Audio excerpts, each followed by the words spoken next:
我要蝴蝶，我要蝴蝶。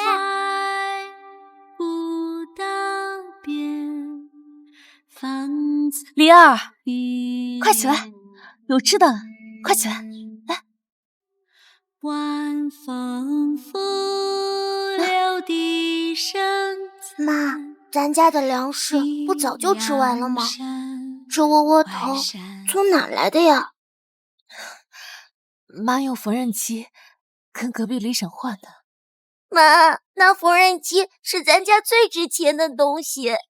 傻孩子，东西再值钱，哪有填饱肚子重要？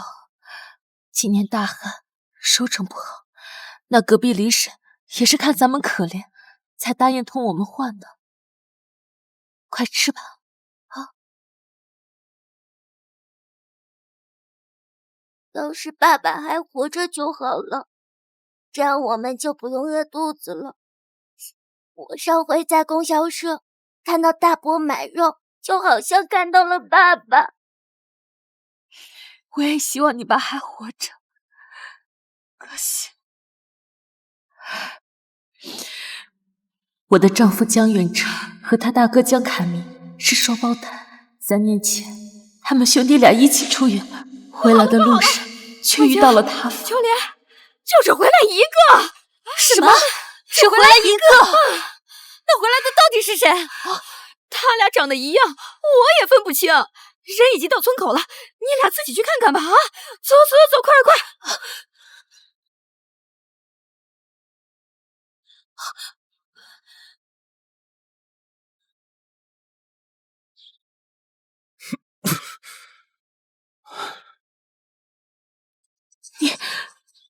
你是江远成？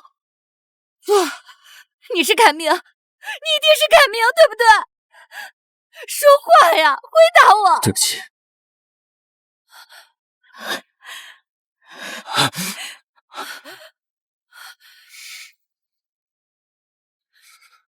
弟妹，远程他没了。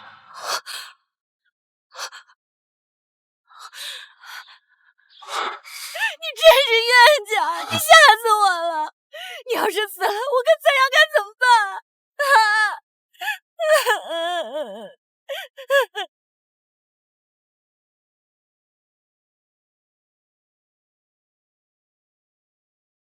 妈，大伯在镇上当老师，还能吃上肉，咱们能不能求大伯帮帮我们？妈去找过你大伯娘，他说泽阳还要念书，家里也困难，咱们就别去讨嫌了。妈，我也想念书。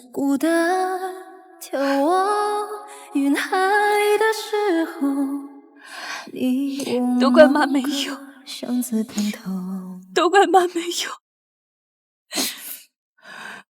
妈，我胡说的，我才不要念书呢，我就喜欢跟你下地干活。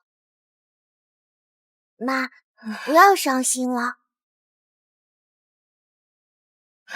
透过窗看一幕童话，枕着光芒的云霞。哎，我听说这家男人死了，就剩孤儿寡母，去这家。你们是谁？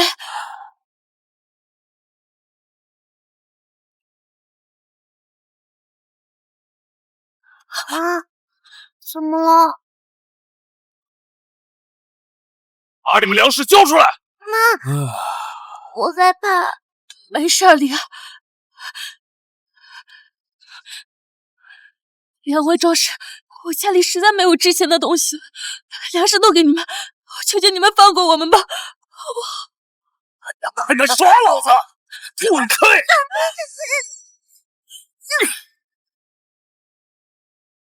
别手里这件东西，这不就是？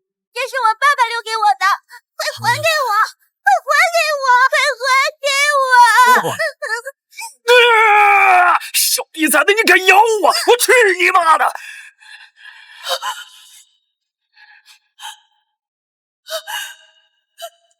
鱼儿！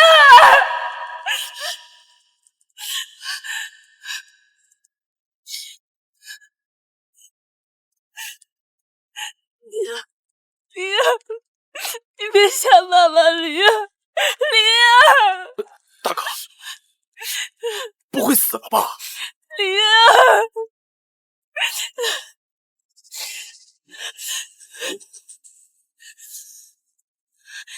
杀了我女儿，我给你们扁了！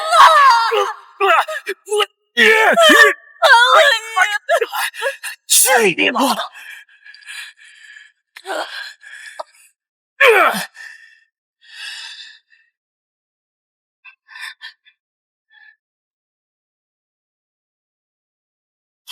大哥，怎么办呀？呸！真他妈晦气！先把他们的尸体藏起来，反正这家人家只剩这母女俩了。旁人发现他们的尸体，哥俩早就跑远了。还他娘愣着干啥？快点啊！苏婉晴，快点，快点！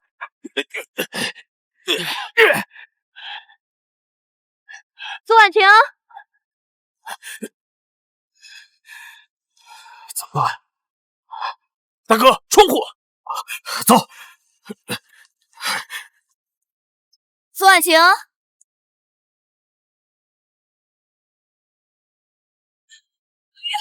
儿，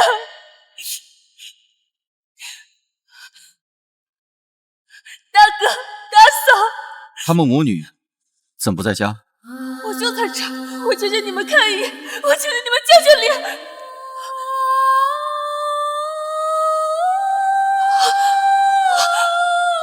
我这是死了吗？估计是婉晴守不住，跟男人私奔了吧？难为你特意来看她。我跟婉晴这么多年，感情一直，就算她以为我死了，也不至于跟人私奔，可能是出去了吧？什么？难道说你不是大伯哥江凯明，是我的丈夫江远成？我就知道你不信，可你看这屋子里空荡荡的，他肯定是把家当变卖了，然后跟男人跑了。你胡说！我把家当变卖了，是因为我跟灵儿都快饿死了。连他最喜欢的缝纫机都不见了。我还说等泽阳考上大学，我就把真相告诉他，跟他们母女好好过日子。没想到这才过了3年，他就坚持不住了。所以3年前，你是故意说自己死了，保证大哥江凯明跟大嫂过日子，放弃了我和灵儿。别生气，苏婉晴守不住，是她没福气。以后你就安心留在我母子身边吧。秋莲，你这个贱人！你霸占了江月成，还往我身上泼脏水！就算他要跟人私奔，他也不该带走梨儿。梨儿可是我的女儿啊！我呸！畜生！你如果真的在乎梨儿，就不会跑去给别人当爹。这3年来，你对我和梨儿不管不问，你有什么脸说这种话？别难过，你现在有泽阳，以后我也能给你生。大嫂，什么大嫂啊？你现在是江凯明，我就是你媳妇儿，你对我做什么都是应该的。你们2个奸夫淫妇！求求你别走，你快救救梨儿，江月成！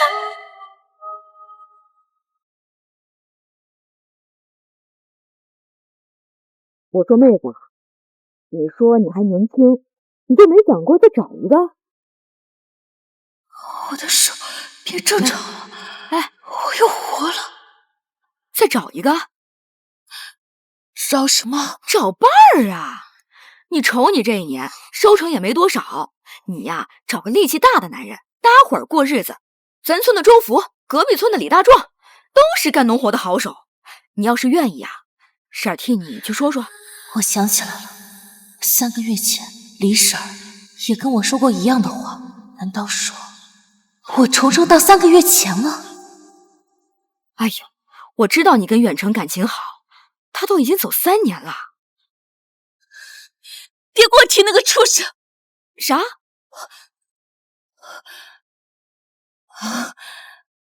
没什么，李婶儿，我觉得你说的特别对，那就麻烦你去帮我说说。哎，太好了，你能想通啊，我这就去找他们去。上辈子我念着和江远成的情分，从来没想过改嫁，最后却落得那样一个下场。这辈子我一定要让梨儿过上好日子，让她念上书。对了，梨儿呢？梨儿，我刚刚看见你家梨儿在村口呢，她好像在跟人打架。什么？你快去看看吧。给我！给我！给我！这是我的！姜子牙，给我住手！梨儿，你没事吧？妈，我没事儿。你打妹妹了？我没有。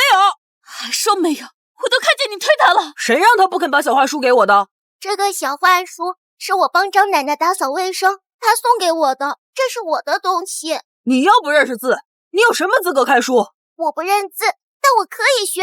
你和你妈都是克星，克死了小叔，你根本不配认字。谁叫你这么说话的？泽阳，泽阳，儿子！什么大嫂啊？你现在是江凯明，我就是你媳妇儿，你对我做什么都是应该的。泽阳，快起来！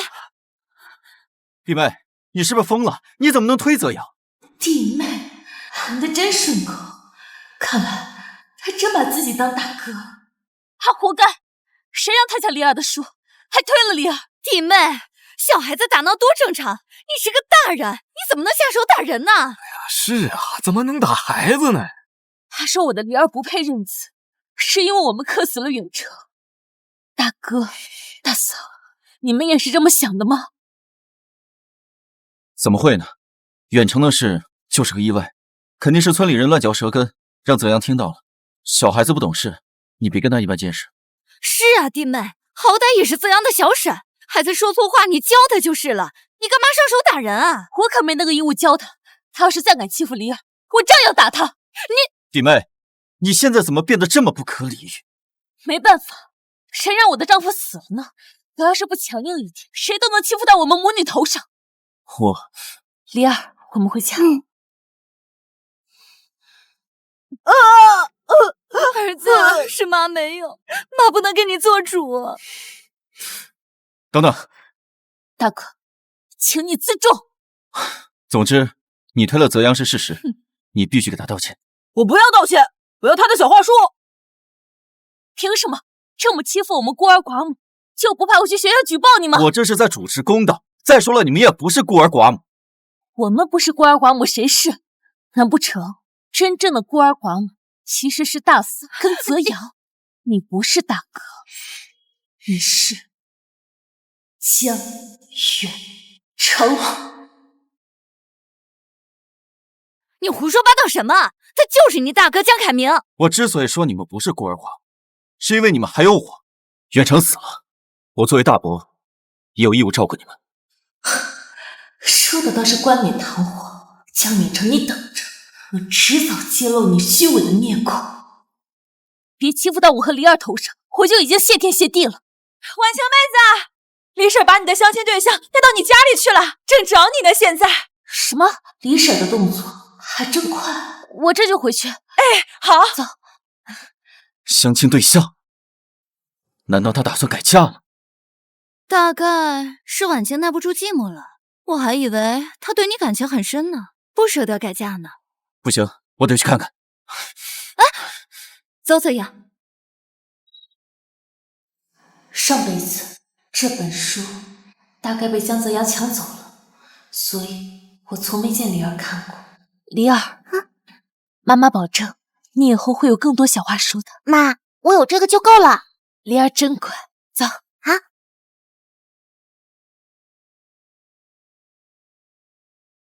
哎，回来了，婉晴妹子，你快来。李婶儿，这个是隔壁村的李大壮，也是我的远亲。哎，人品我是可以打包票的。他这个情况跟你差不多，去年的时候他媳妇儿生病走了，留下一个3岁的孩子，认识一下啊。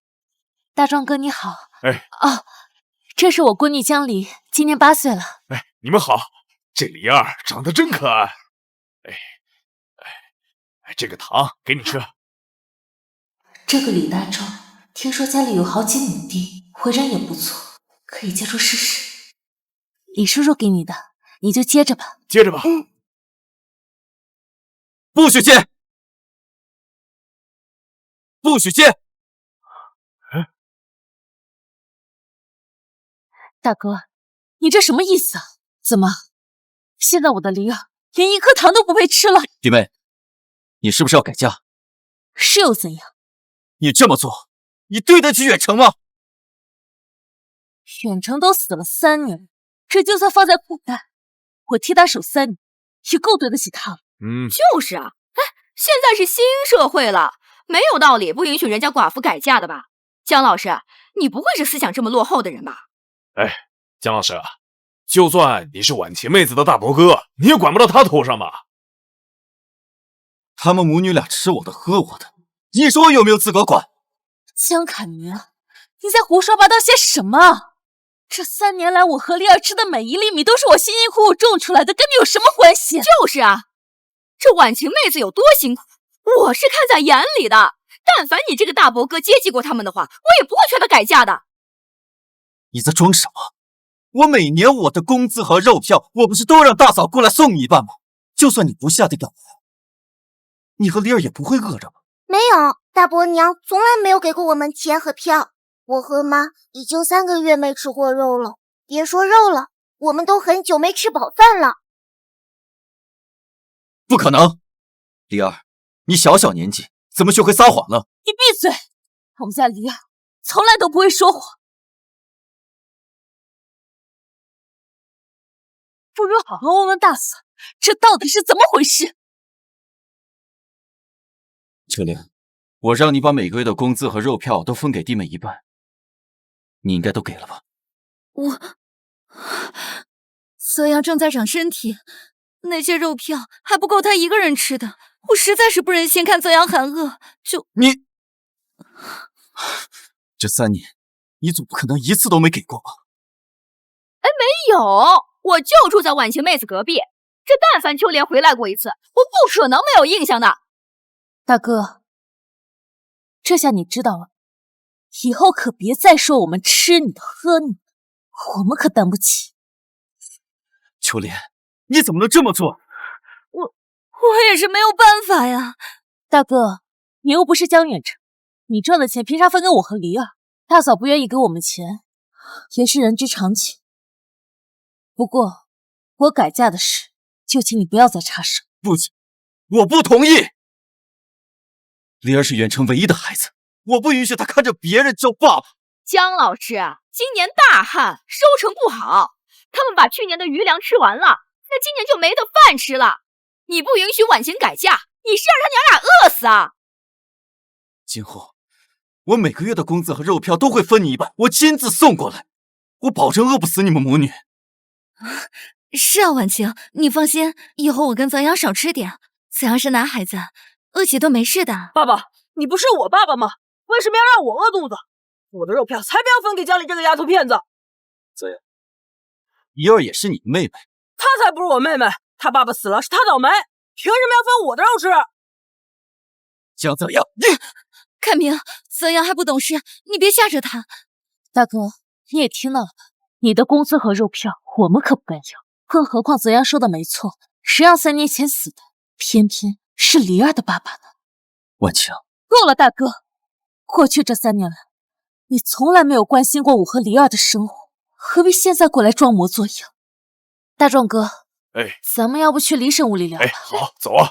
没错，走，我给你们屋里倒茶。等等，苏婉晴，就算你要改嫁，你也不至于看上这种人吧？你就这么饥渴？你这个畜生！凯明，你没事吧？苏婉晴，你怎么能打你大哥？我怎么了？哼！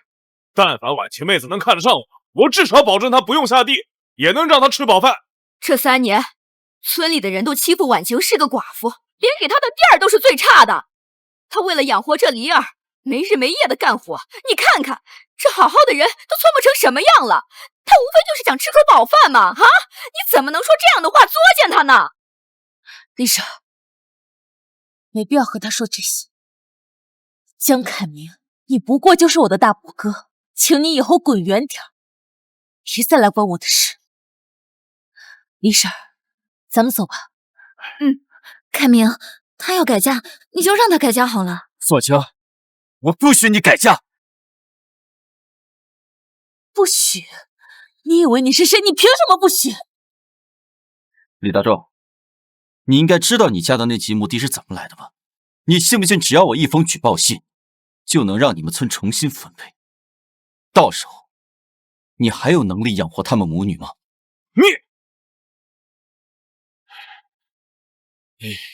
李婶，婉清妹子，要不今天就算了，我家里还有事儿，我就先走了。这人李大壮，李大壮，这个懦夫！现在，我看你还怎么改嫁？江凯明，你怎么这么无耻？苏婉清，你疯了！我看疯的人是他吧，我就没见过大伯哥不让弟媳妇改嫁的。江凯明，你这人好像生怕我给你戴绿帽子。不知道的，还以为你不是大哥江凯明，是江远成。苏婉清，你别胡说八道，死的是你丈夫，你别想跟我抢男人。谁要跟你抢男人？只是他这个样子，让我不得不怀疑，其实当年死的是大哥江凯明，活下来的是江远成。不会吧？不过他们哥俩确实是远程的文化课更好一些。3年前凯明考上老师的时候，我还挺吃惊的。这要是远程的话，那就合理了。哎，这对呀，有道理啊！哎，我就觉得是这样。江远成，我原本打算先带灵儿过上好日子，再来揭露你的真面。既然你不依不饶，就别怪我不客气了。你们别听他胡说八道，凯明的文化课也不差，当老师有什么奇怪的？我记得远程的右胳膊上有个红色胎记，婆婆活着的时候说过，这个胎记只有远程有，大哥是没有的。他到底是江凯明还是江远成？看一下胳膊不就知道了。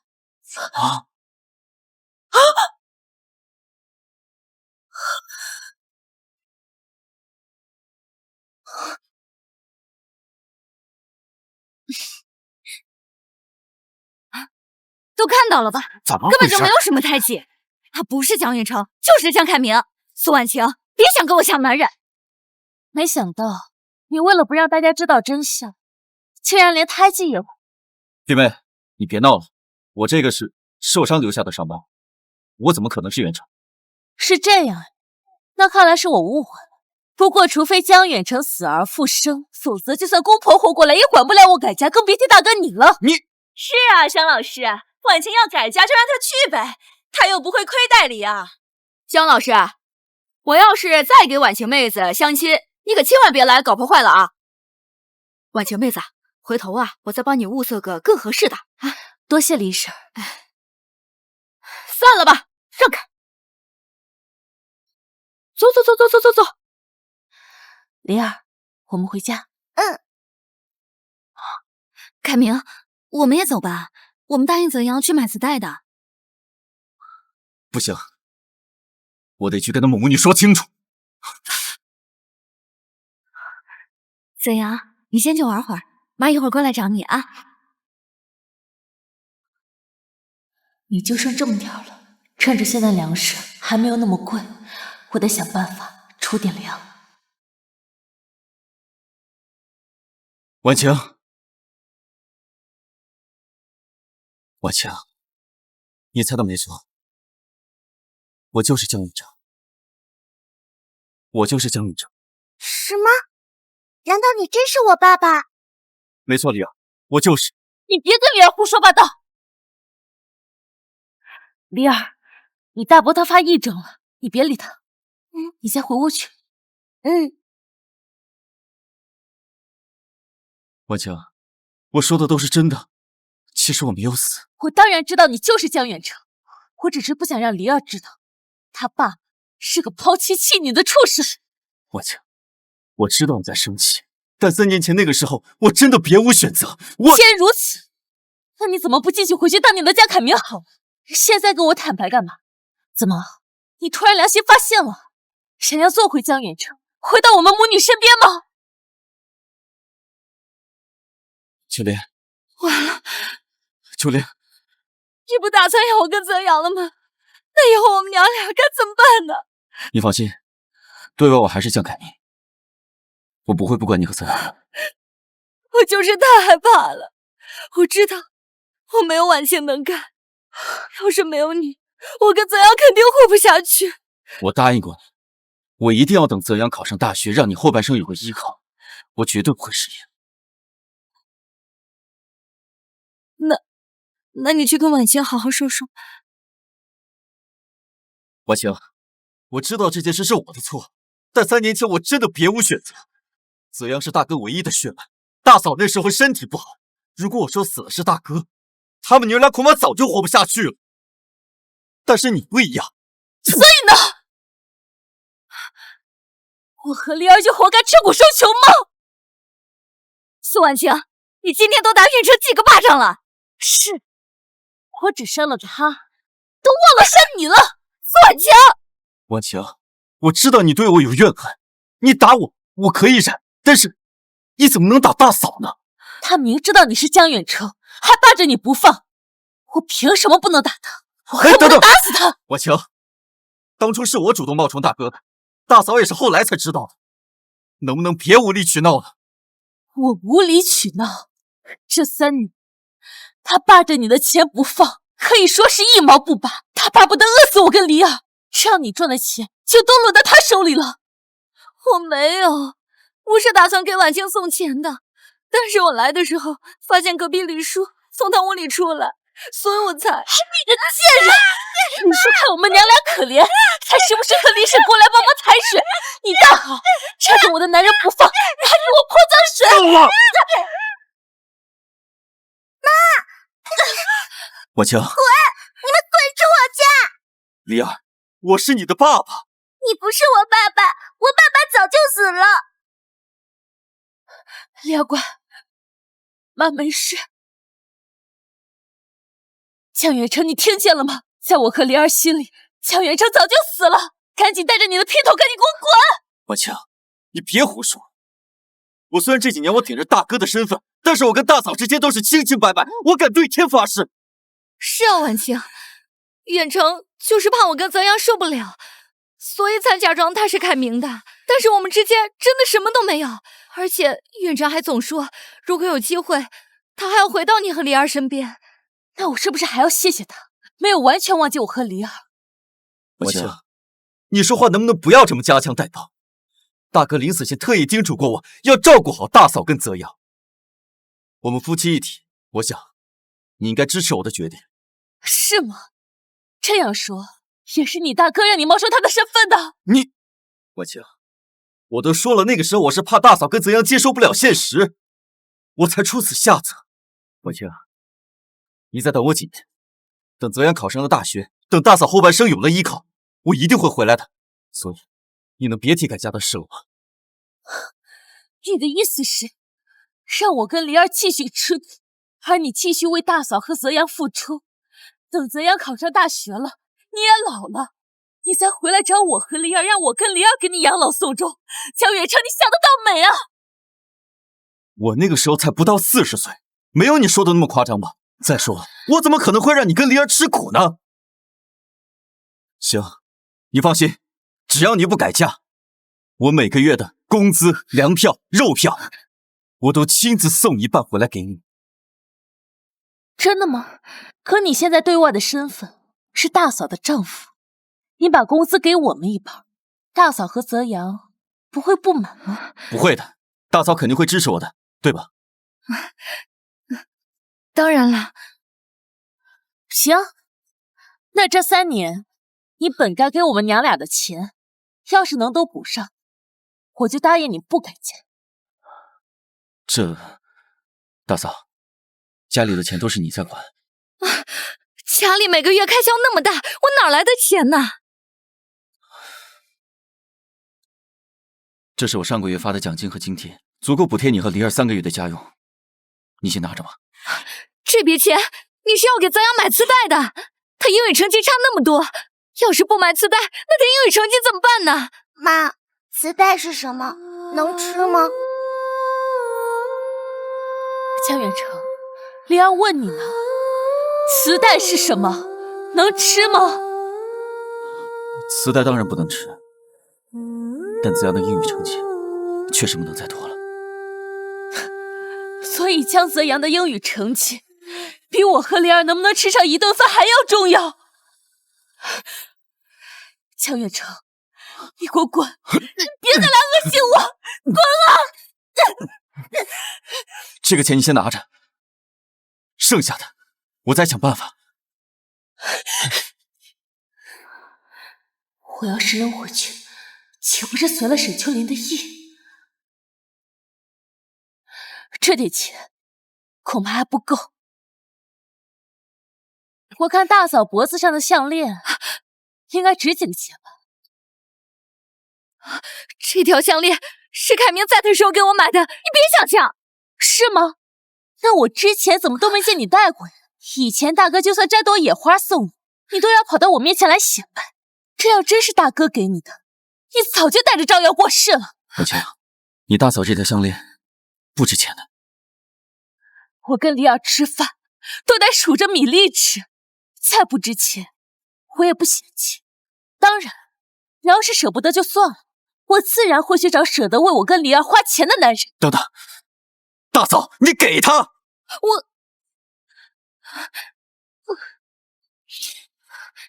给你。妈，梨儿乖，我看你这手表应该也值几个钱吧？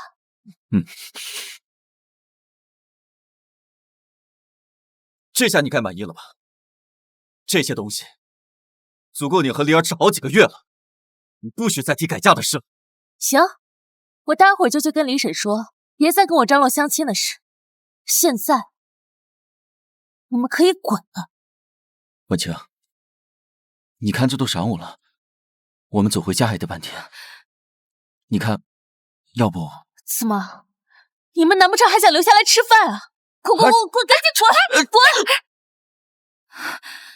云成，我没有要责怪你的意思，只是婉晴显然已经变心，她执意要改嫁，肯定就是有了相好的，骗你是个傻子，还念着旧情，一心想要挽留她。不能吧？他要是老早就有相好的，今天李婶就不会带李大壮回来相看。所以说你是个傻子呀！那个李大壮明显就是个幌子。你想啊，婉晴但凡对你有旧情，怎么可能毫无感情的打你这么多巴掌？他不心疼，我还心疼呢。总之，是我骗了他3年，他生气也是应该的，只是委屈你和泽阳了。我倒没什么，只是泽阳知道他磁带泡汤了，会伤心。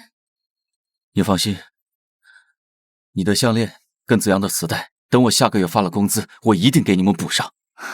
你的工资还要有一半给婉晴母女，哪有钱给我买项链跟磁带啊？婉晴的事，我会再想办法。总之，无论如何都不会亏待你跟泽阳的。好，我相信你。看，泽阳在那边玩呢。泽阳，爸爸。江远成，3年前既然你选择了我和泽阳，那么任何人都不能把你从我身边夺走。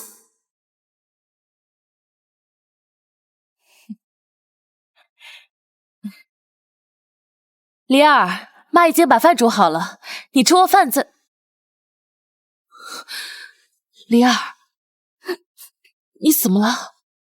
妈妈，为什么爸爸宁肯给泽阳哥当爸爸，也不肯要我？是不是我不够好？是不是我不是儿子？胡说！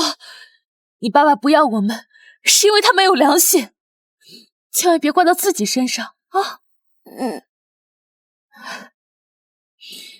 在妈妈心里，梨儿就是全天下最好的孩子。谁都比不上咱们离儿。妈，我没有第一时间揭露江远成的真面目，就是不想离儿伤心。可是这个臭小还是狠狠地伤了离儿的心。离儿乖，我觉得爸爸已经死了，放心，你还有妈妈呢。妈肯定能让你过上好日子。过几天学校就开学了，到时候妈带你去报名。真的？当然。可是我们没有那么多钱，爸爸给的那点钱撑不住多久的。没事，妈已经想好办法了。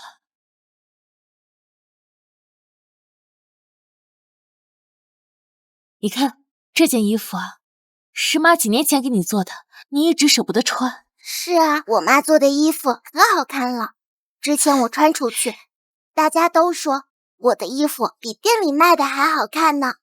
那你说，要是妈做几件衣服拿去镇上卖，能卖出去吗？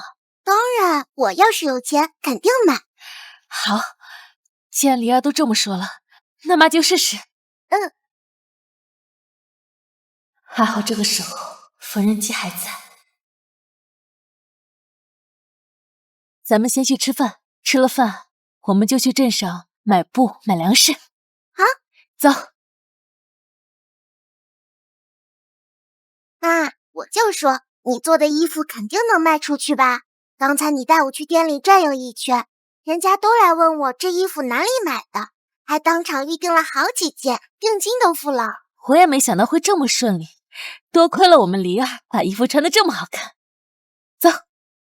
救命啊！救救我！救命啊！救命啊！救命啊！梨儿，快去救人！救命啊！救命！救命！救命！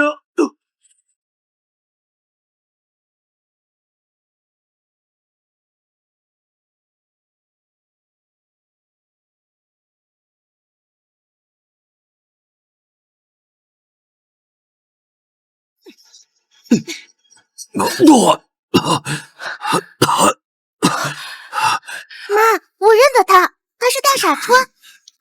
大傻春，顾清河。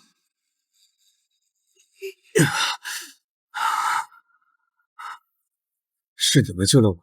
是啊，要不是我妈，你早就被淹死了。你怎么会掉河里啊？我刚刚在讲事情，所以就……难怪别人都叫你大傻春，你真傻。梨儿，别这样说话。顾先生是下乡的知青，学问很深的，他刚才肯定是钻研学问入了迷。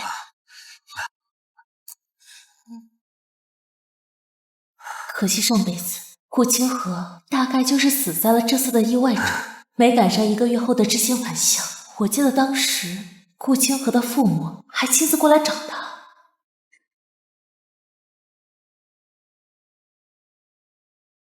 哎，李婶，咱们村儿怎么会有这么奇葩的小轿车啊？记得咱们村的那个大傻春不？上个月在河里淹死的那个。我知道，他虽然傻了点，但是个好人。之前我的地被人占了，他还帮过我，可惜了。谁说不是呢？哎，听说呀，他家里是当大官的呢。前2天那个知青返乡的政策一出，他爸妈就亲自开车来接他了。哎，这下他爸妈该多伤心呢。总之是你救了我，我该如何报答你们？家里就我和梨儿2个人，要是赚了钱，说不定更容易被歹徒盯上。村里人碍于江云城，未必敢和我结婚。这如果是顾清河，我妈说了，做好事不该求回报，所以你如果真的要报答我，就跟我结婚。啊？妈，你在说什么呢？你要让这个大傻春当我后爸？这个要求……顾先生，你别误会，我们不是做真夫妻，只是我最近想了个赚钱的法子。我和梨儿孤儿寡母的，怕被歹徒盯上，所以才起了这个念头。你放心，等时机合适，咱们就离婚。那你就不怕我侵犯你们母女啊？顾先生，你的人品我还是相信的。何况下个月你就能返乡找你的大伯父母了，你怎么可能看得上我那大瓜郎子？也好，于情于理，我都不该拒绝你的吧？那我就答应你。太好了，那我们什么时候去登记结婚啊？我这样，要不容我先休整一下？后天如何？没问题。那后天上午我们婚姻登记处见。好。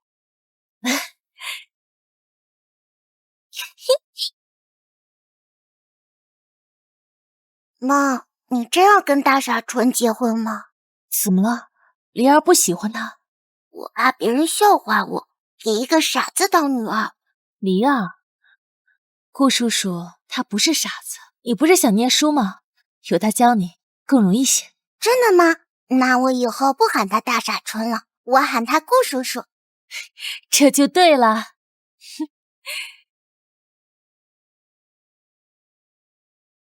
妈，顾叔叔不会反悔了吧？不会吧？不好意思，让你们久等了。不好意思，让你们久等了。没有，我们没有等多久，我们快进去吧。好。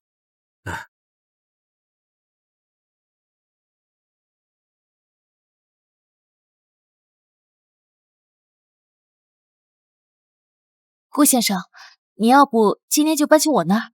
行，那我先回去收拾东西。需要我帮忙吗？不用，我那也没有多少东西，我收拾好就去村里找你们。我知道你住在哪儿。好，那你快去吧。好。梨儿，走吧，我们去服装店。好。那不是苏婉晴吗？她要去哪儿？老板，你们是来买衣服的？不，我是来卖衣服的。哦，对了，我叫苏婉晴。哦，原来是你啊！我们老板跟我提起过你，我现在帮你去叫他。哎，麻烦你了。好。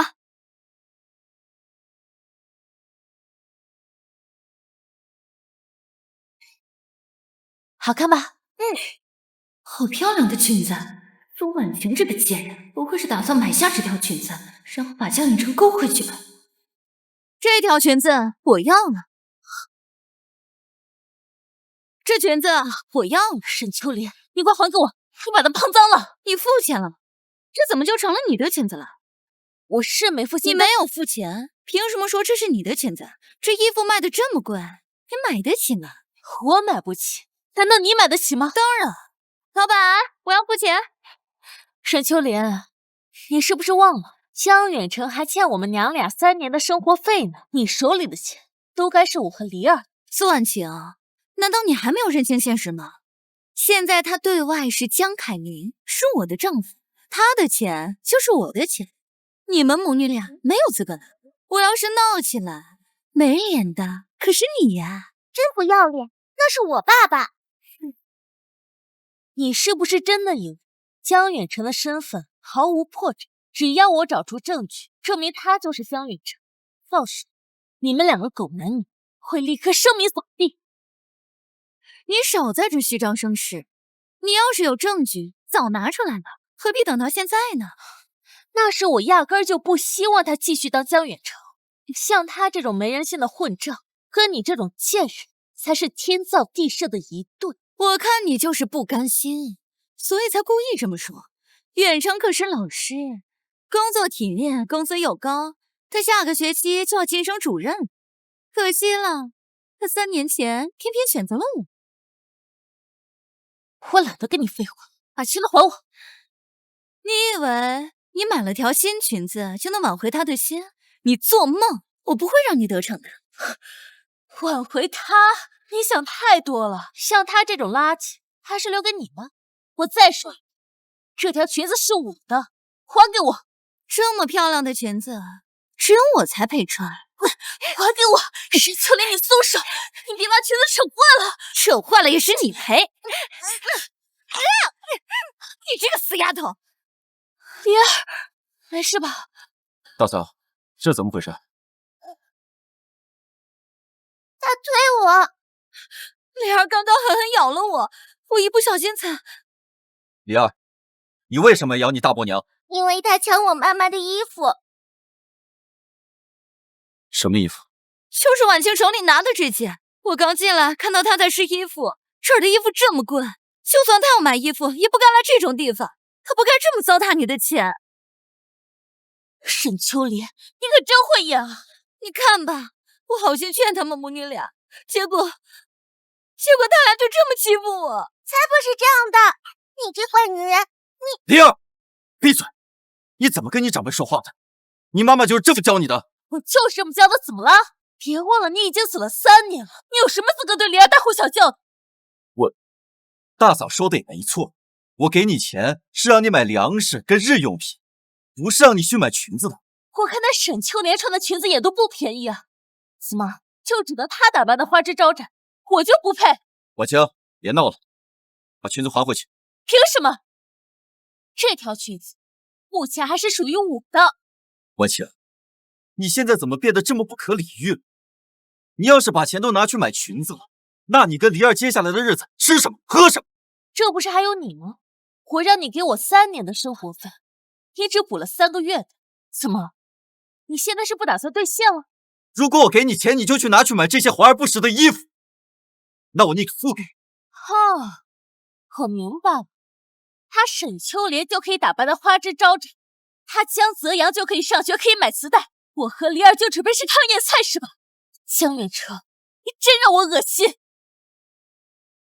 婉清，你以前不是这种斤斤计较的性子，你知道我才是远程，死的是大哥，那他们母子才是孤儿寡母，那我多照顾他们一点，那不是理所当然的吗？他们俩跟着你吃香的喝辣的，我和黎儿只能辛辛苦苦下地干活，还要被村里人欺负，一年到头连饱饭都吃不上几顿。现在跟我说，他们俩才是孤儿寡母。江远成，老天爷怎么不一刀来劈死你这个混账！不是那个意思。总之，我还活着，我迟早会回到你们母女身边的。婉清，我们之前不是都说好了吗？别闹了！你别碰我！我先恶心！我再说最后一次，这条裙子目前是属于我的。你手里面的钱都是我给的，我说不能买，那就是不能买。婉晴妹子，没想到这么快就把衣服做好了。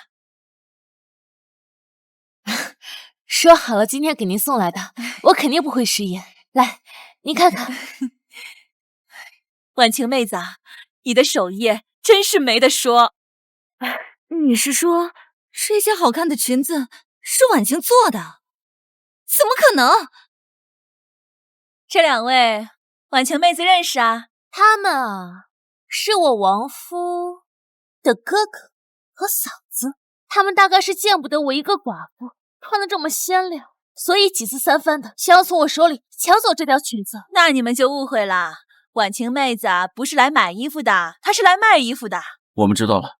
老板，你是不是收了他钱啊？还在演戏呢？苏婉晴怎么可能有这种手艺？否则以前怎么没见她穿这么好看的裙子？是啊，婉晴，以前怎么没见你做过衣服？你是江凯明，和我过日子的是江远成，你不知道不是很正常吗？我的意思是说，你有这手艺，之前怎么没有展示过？你这衣服来源合法吗？不会坑人家老板吧？这几件衣服都是我妈妈做的，我亲眼看到的。我妈妈每天做到很晚。老板，你放心，这些衣服都是我亲手设计裁剪的，来源不会有任何问题。不信你可以看，我在这上面绣了我自己的名字。我相信你，婉晴妹子。你们好歹也是婉晴妹子的家人，她一个寡妇带着孩子，想养活自己跟孩子，你们不支持她就罢了，怎么还怀疑她呢？我也是怕她走上歪路。你要是真的这么关心，你应该知道我过去3年过的都是什么样的日子。以前江远成还在的时候，他忙着念书，家里的活计都得指望着我。他死了，我更是手停口停，我哪有时间做衣服？哪有你说的那么夸张啊？你当然不知道了，因为你跟江远成一样，良心都被狗吃了。你，老板，这件衣服刚才被这2个人扯来扯去的，有点皱了，要不我还是自己留着吧。来，您再看看这2件，真不错。不过第1件也挺好的，你自己留着也行，那个颜色很衬你的。要不你现在换上吧，正好我给你去算钱。妈，你快穿上吧，你穿上指定好看。好，那我就换上。老板，麻烦你了。跟我客气啥？小妹，来，带你婉晴姐去换衣服。是。泽阳还在家等我们呢，要不我们先回去？好。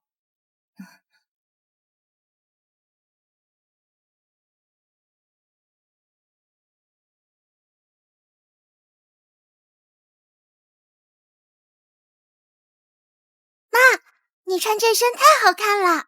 我就说这颜色衬你吧。真的吗？你们该不会是哄我的吧？妈，是真的好看。你又不是我顾客，我哄你做什么？这钱你拿着，过几天再给我做新的衣服来啊。好嘞，老板你放心，我以后每隔3天就来送一次衣服。我有多久没看到婉晴笑得这么灿烂了？你怎么了？没事，我只是脚崴了。你也觉得婉晴穿新衣服好看是吗？如果你要是舍不得她，想回到她们母女身边，我也无话可说。你别胡说，我答应过你的事，就不会食言。可你的心要是系在她身上，我强留你又有什么意思呢？我知道婉洁又漂亮又能干，你舍不得她也是正常的。我不会怪你食言的，我只恨我自己命苦。没有的事，我说过，在泽阳考上大学之前，我是不会丢下你们母子的。苏婉晴，你会挣钱又怎样？江远成还不是看不上你。你脚崴了，走路不方便，我扶你回家。好。莲儿，你看，妈妈今天挣了这么多钱，走，现在就带你去学校报名。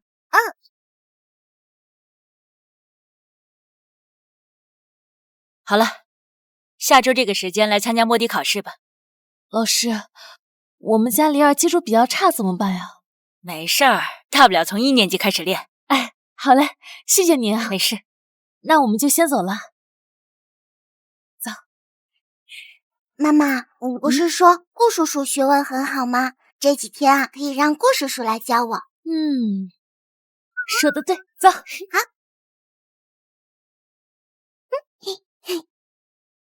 我来了。顾先生，来，你就这么点行李？顾叔叔，妈，你先去烧饭吧，我带顾叔叔去看一下房间。好，去吧。顾叔叔，你跟我来。来，多吃点。哎，够了。你们母女俩到底想让我做什么呀？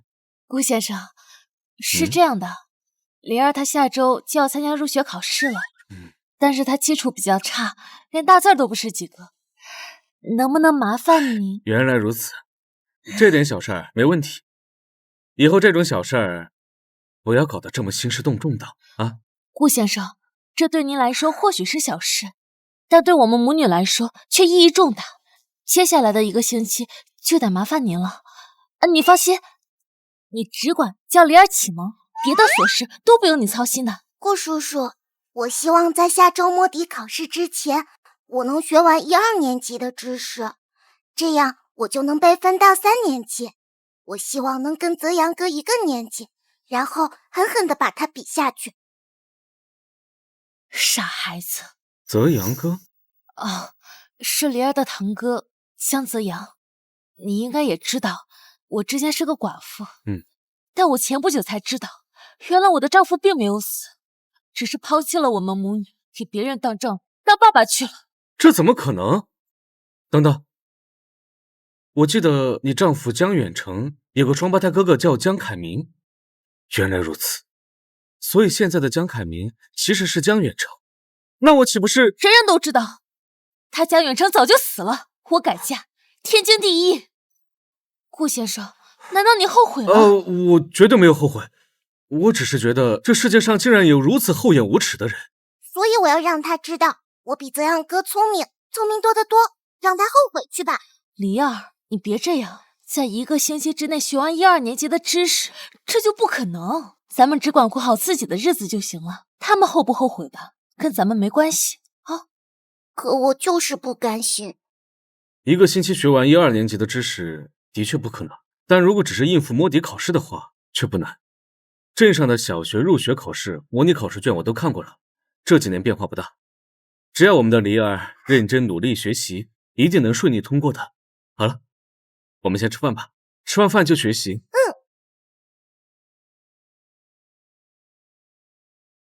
李婶儿，看啥呢？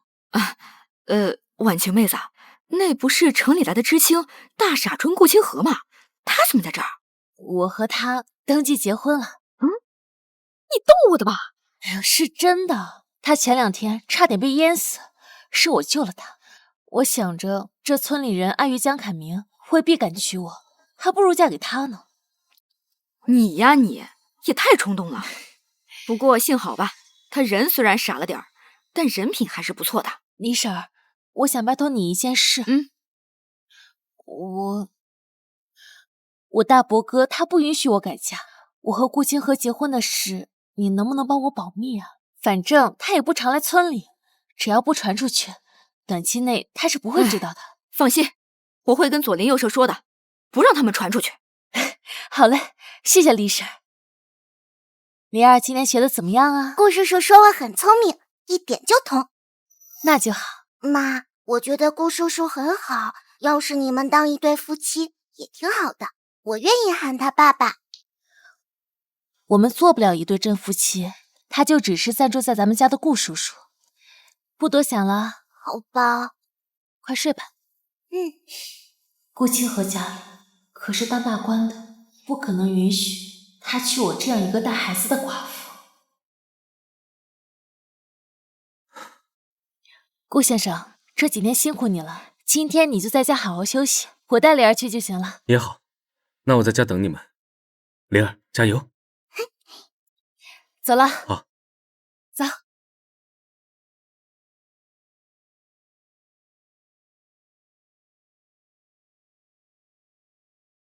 好了，同学们，时间到了，把笔放下来，准备交卷子。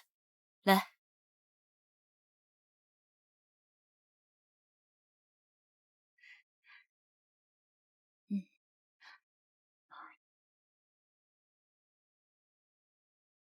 好了，同学们，你们先出去等一会儿，结果呢很快就出来，好吧？先去吧。妈妈，梨儿，怎么样？你感觉考得怎么样？和顾叔叔教我的差不多，拼音算术我都答出来了，就是英语不太会。没关系，你顾叔叔说了，英语要3年级才开始学呢，不会影响的。谁是江离？在这呢。我记得你们，上次你还说孩子的基础比较差，但这次考试的成绩特别好，直接读3年级就可以。8岁，3年级也合理。你们看呢？我们愿意从3年级开始念。谢谢老师。行，今天呢正好是新学期的第1天，然后我带着江离去领书本，直接就进教室了。你们家长可以回去了。妈妈，我自己可以的，快回去吧。好，那我去买点肉，等我做好饭来接你放学。好。行，跟妈妈说再见。妈妈再见。好，走。石头姐，同学们，今天呢，我们班来了一位新同学，大家欢迎。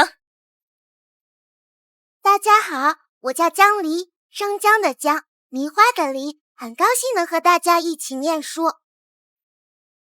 江离这个丫头片子怎么又来上学了？我不同意！我不同意！江子阳，你又在扰乱班级秩序。刘老师，我没有扰乱班级秩序。江离是我堂妹，她压根儿就不认识字，凭什么能跟我们当同学？江离的模拟考试成绩是我判的，她的成绩上3年级没有问题。不可能！刘老师，你不知道，江离到现在都没有念过1天的书，她爸爸死了，她妈妈也没什么文化，他怎么可能通过模拟考试？他肯定是作弊了。我没有，还有谁说我没有爸爸的？我的知识都是我爸爸教的。胡说！你爸爸都死3年了。江泽阳，你闭嘴！刘老师，教语文的姜老师是我爸爸，你把我爸爸叫来，不就真相大白了？叫就叫，你把他叫过来，我也不怕。反正我的知识谁也抢不走。行，那既然这样，你们跟我去一趟办公室。苏婉晴，你为什么会在这里？用不着你管，反正不是来找你的。不行，你必须跟我说清楚，好好的你为什么要来学校？难不成你是想勾搭学校里面的未婚男教师？你闭嘴！我没你想的那么龌龊。苏婉晴，你够了！之前是对不起你，所以你怎么扇我巴掌我都认了。但这里是学校。是啊，你还要脸？我以为你根本就不知道什么是脸皮。赶紧告诉我你为什么来学校？你要是有什么需要帮忙的地方，我可以帮你。用不着你帮，李儿已经顺利入学，只要你别让你那宝贝侄子欺负他，我就已经谢天谢地了。不过就算你偏心也无所谓，反正我会报复回去。你是说李儿她来上学了吗？怎么？你觉得她不配念书吗？不是这个意思，姜老师，刘老师让你去他办公室一趟，说是你儿子和一个小姑娘发生冲突了。什么？在这里等我一下。小姑娘？难道是黎儿？刘老师，李儿，你怎么在这儿？爸爸，刘老师说江离通过了摸底考试，所以被分到了3年级，这怎么可能呢？他肯定是作弊了。我没有作弊。江老师，是这样的，江离的摸底考试成绩出来了，卷子是我判的，但是以他的水平，上3年级是完全没有问题的。但是泽阳呢，说他一天书都没有读过，连字都不认识。你是江离的大伯，我想听听你的建议。李儿，泽阳他说的没错，你一天学都没上，怎么可能一下子达到3年级的水平？是不是你妈妈叫你作弊的？我妈妈没有教我作弊，我也没有作弊。李儿，不能撒谎，你知道吗？你给我把手撒开你！亏你还是老师呢，你就这么污蔑学生的，说我女儿作弊，证据呢？你来的正好，我正要问你，李儿分明一天学都没上，她为什么能通过摸底考试？是不是花钱买试卷？教他作弊，还怎么就不能是我们家黎儿自己考的吗？是，他是没上过学，但他爸是文化人啊，有他爸亲自教他会一点拼音和数学，这很难吗？远程活着的时候，黎儿还很小，远程怎么教他？那当然是因为我们家黎儿聪明。再说，你又不是他爸，你怎么能断定他爸没教过他啊？再说，那不就是一个摸底考试吗？啊，就算我们家黎儿从1年级开始念，那有什么妨碍的呢？说我教他作弊，会有什么理由？我知道为什么，因为黎儿比泽阳小1岁，你不惜走后门也要让黎儿考上3年级，就是为了羞辱自己。你就是想证明黎儿比泽阳聪明。肯定是因为你让泽阳上学，却没有让黎儿读书，所以婉晴才怀恨在心。原来是这样，婉晴，你现在心思怎么这么歹毒？泽阳他只是个孩子，就他是孩子，我们家黎儿就不是孩子了？口口声声说我们家黎儿作弊，证据呢？若心思歹毒，谁能比得过你们？你说我诬陷你，明明就是你把黎儿给带坏了。是啊，黎儿好好的孩子，就是为了跟泽阳争个高下，竟然配合你作弊。我没有，我是想比过泽阳哥，但我没有作弊。你个丫头片子，怎么可能比得过我？你肯定是作弊了。证据呢？我有证据。上次我在村里看到江离拿着小画书在看，我问他书上的字怎么念，他全都不认识，所以我才抢他的小画书的。上次我带泽阳去村里，已经是1周前的事了。就在短短的1周之内，黎儿他就掌握了1、2年级的知识，你还有什么话好说？怎么不可能？我们家黎儿就是这么聪明。婉晴，你这是何必呢？你们几个都别吵了，我就是想证实一下江离的成绩是不是真实的嘛。很简单啊，我再考一次，现场我来出题。我同意。既然你说黎儿是凭自己的本事考，那他应该不怕再考一次。好，但是我们要求江泽阳和江离一块儿考。这都快晌午了，他们怎么还没回来啊？不会遇到什么危险了吧？不行，我得去看看。我不要口试。作弊的明明是江离，凭什么拉我们泽阳下水啊？是你们刚才口口声声说我们家离儿作弊的，你们还说离儿肯定比不过泽阳。好啊，那有什么妨碍的？那就一起考呗。怎么，害怕？当然不怕。你好好考，你要让妹妹知道，学习要一点一点的打好基础，不可以走捷径。林老师，我们泽阳愿意陪江离一起考，不过你看这都晌午了，如果等你出完题，他们再答就太慢了。我看不如你直接问，让他们抢答，就考古诗吧。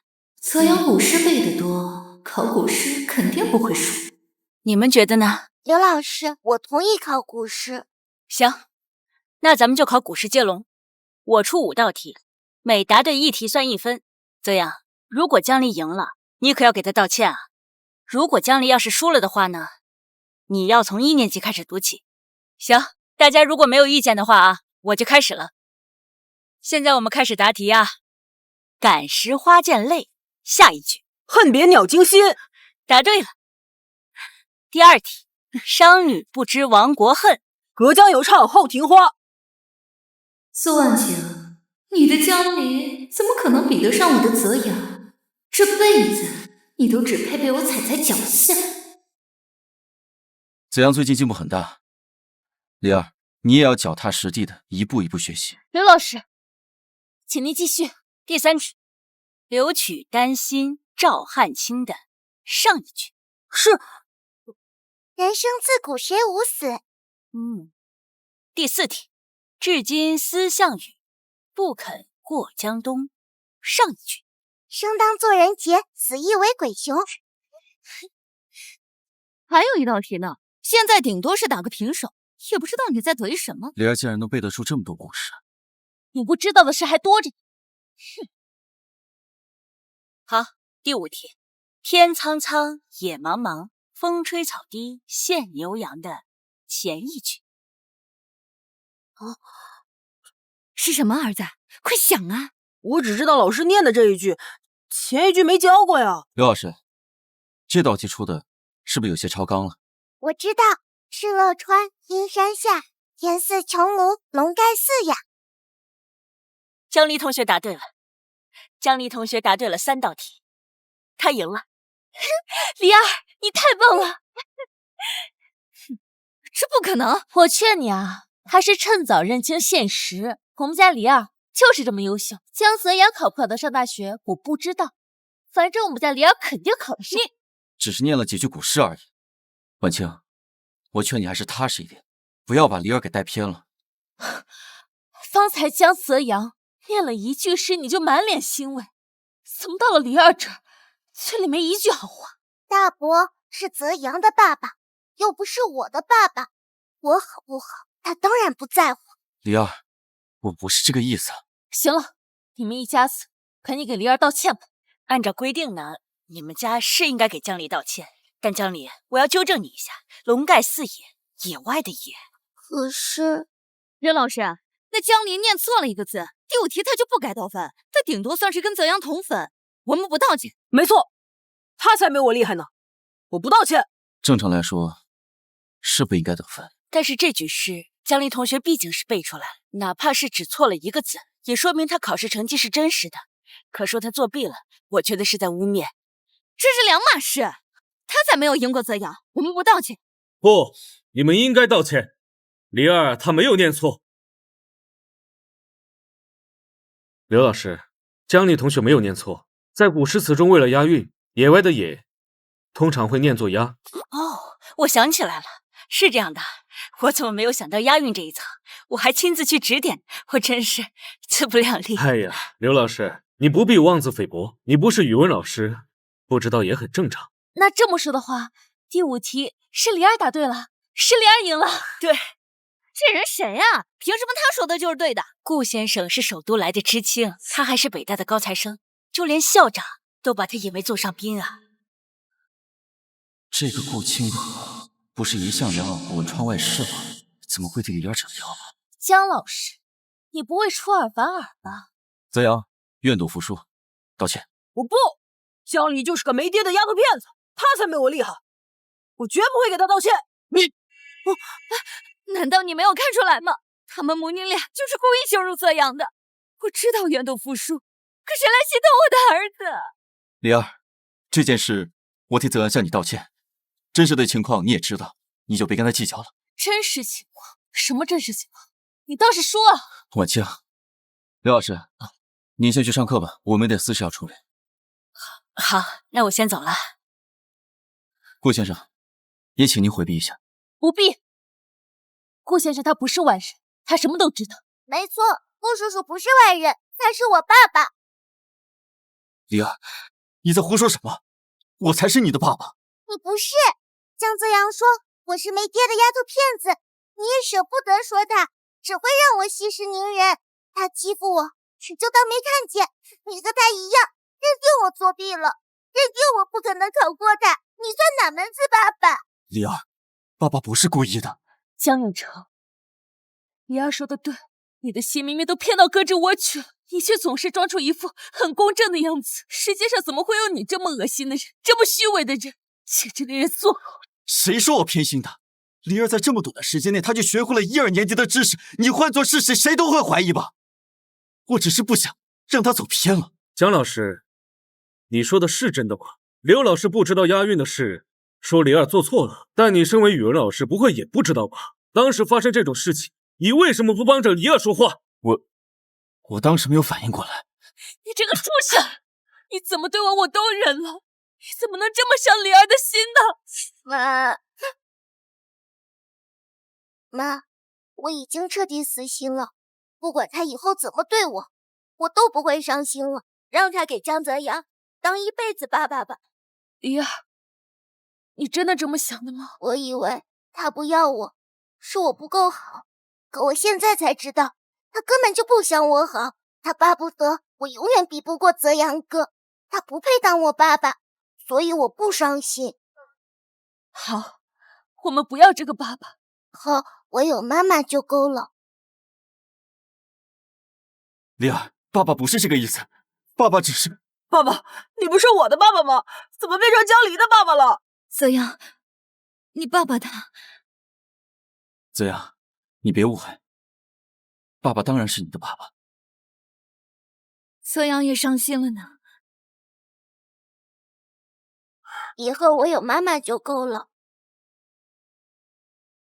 没关系，还有我呢。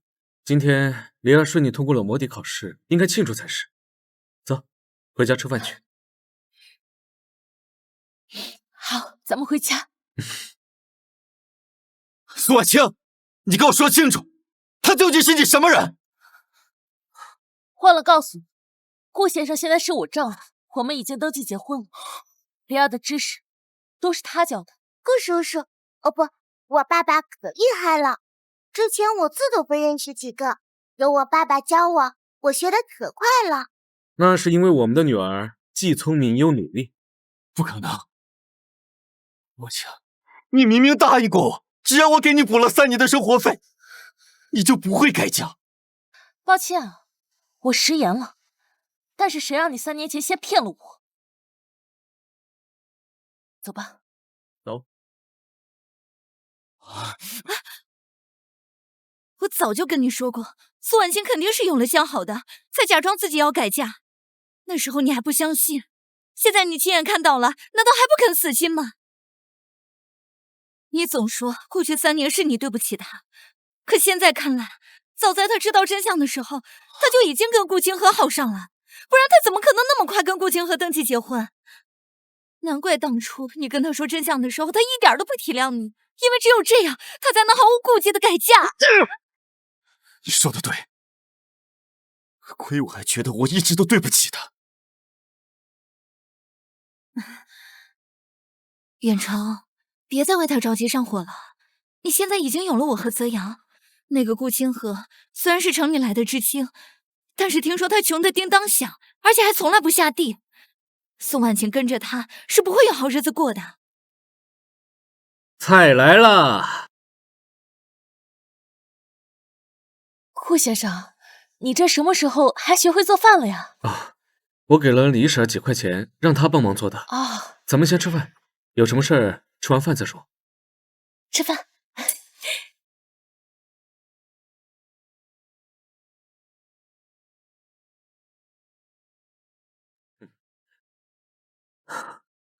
婉清，江远成的行径如此恶劣，你就没打算揭发他吗？当然想了，只是我手里没有证据。不过他继续当他的江凯明也好，省得来打扰我和李儿。那如果我说我能帮你们找到证据呢？我记得3年前他们哥俩是跟着商队一起出去的，出了这么大的事儿，一定有目击证人。如果真能找到人证，那就太好了。我还是希望能把主动权掌握在自己手里，只是这样会不会太麻烦你们？当然不会了。哦，对了，这里有一些钱，你得收着。这么多！哇，顾叔叔，原来你这么有钱！我当年下乡当知青的时候，我妈妈把所有的积蓄都给了我，我一个人过日子又过得糙，所以就都攒下来了。现在我们结婚了，这钱应该给你。不行不行，我不能收。顾先生，我们的婚姻只是暂时的。那我总不能白吃白喝吧？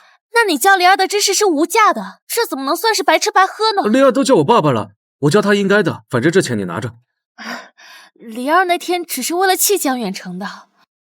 不是，我是真心希望顾叔叔当我爸爸的。顾叔叔，你能不能不要跟我妈妈离婚？我们就这么一直过下去，不好吗？李儿，别胡说。顾先生，孩子小不懂事，你别介意啊。我不会介意的。其实我……好了，我先去洗碗了，你先去休息一会儿吧。李儿，你也去。哎，等会，这钱你无论如何都得拿着，要不然你这饭我都不好意思再吃了。好吧，那我先收下了，等有机会我再还给你。以后的事儿以后再说。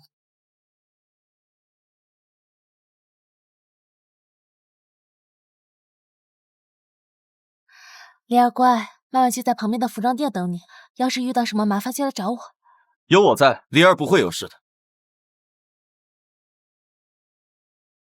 虽然你背叛了我，但李儿毕竟是我的亲生女儿，我会对她尽到做父亲的责任。明明是你先抛弃了我和妈妈，还有你都3年没管过我了，你现在说你会尽到做爸爸的责任，鬼才信！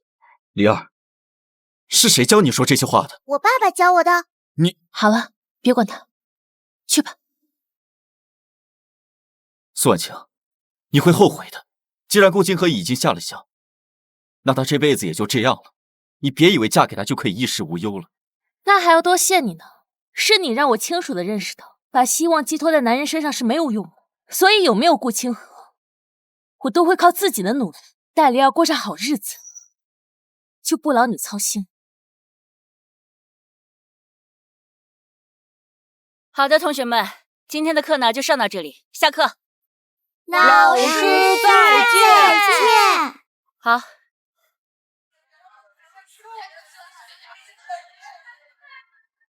江离，这是什么？这叫魔方，玩法是这样旋转，把每一面拼成一样的。能借我玩一下吗？当然可以。哼，不就是个方块，有什么稀奇的？江泽阳，这是我的，你快还给我！我妈说了，我之所以没钱买磁带，都是因为你妈骗走了我爸爸的奖金。这个东西肯定是用我爸的奖金买的，它应该是我的。这是我新爸爸送给我的礼物，跟你没什么关系，快还给我！我妈说了，你新爸就是个穷鬼，哪来的钱啊？你才是穷鬼，我新爸爸可有钱了。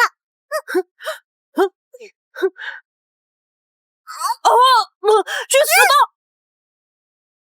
江离，你没事吧？该上课了，你们在干什么？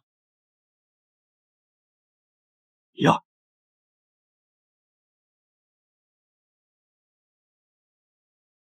这到底怎么回事？江泽阳抢了江离的玩具，江离想把魔方拿回来，江泽阳不给，推了江离。是江泽阳害死了江离。我没有。你别胡说，江离只是晕了过去。不是我，跟我没关系。我先送江离去医务室，你们在这里好好待着。不许乱说话。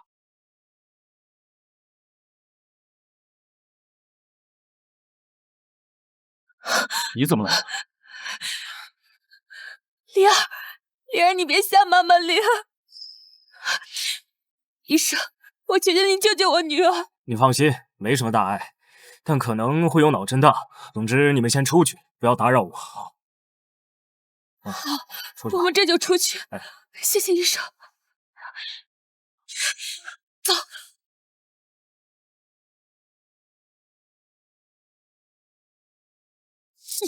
这到底是怎么回事？你不是说有你在，灵儿不会有事吗？医生不是都说了吗？灵儿没有大碍，她跟同学玩闹不小心摔倒了，这也不能怪我吧？医生说灵儿都可能脑震荡，你管这叫没有大碍？小孩子打打闹闹很正常。你知道在学校每天都有孩子摔破脑袋磕破皮的，不要大惊小怪。江永成，我早知道你没有良心，可我没想到灵儿都已经这样了，你还是只知道包庇他江泽阳。我现在都怀疑你是不是早就给你哥戴了绿帽子，其实他江泽阳才是你哥打算勾结的产物。苏婉晴，你给我闭嘴！你为什么要这样污蔑我呢？污蔑？灵儿的同学跑去服装店告诉我的，他还说是江泽阳抢了灵儿的魔方，灵儿想要夺回来，被江泽阳推倒在地才晕了过去。如果江泽阳不是你的主，为什么会这么无底线的包庇他？因为他根本就不是什么大事儿。和泽阳他有什么坏心思？他也不是故意的。那我说要怪就怪灵儿她自己，好端端的带一个什么魔方来学校里想卖盖。你个畜生！我算是看清楚了，只要有你们在，我跟灵儿不会有一天安生日子过。今天我们就算闹得天翻地覆，也要把江泽阳赶出学校。苏婉晴，为什么你总是这样对我不依不饶的？灵儿她不是没事吗？你这样把事情闹大了，子阳以后该怎么办？我们最首要的事儿就是关心孩子。你倒是提醒我，江泽阳是你儿子，子不教父之过，所以我要连你一块赶出去。校长，跪下的江老师纵容他亲生儿子江泽阳伤害我女儿江离，这事还请您做主。什么？江老师，怎么回事？没有，校长，您别听他胡说，这里面有误会。有什么误会？我女儿江离现在还躺在医务室呢。校长，您可以把3年级的同学都喊来，一问便知。行，我们这就上3年级去看看。不用麻烦了，我把同学们带过来了。我不去的。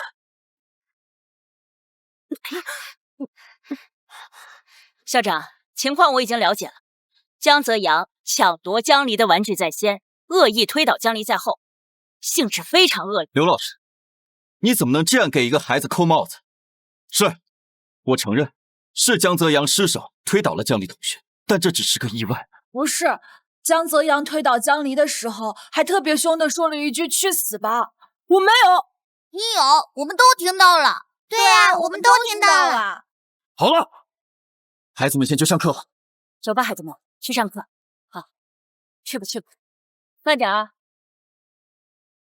校长，我女儿现在还躺在医药室里面，昏迷不醒。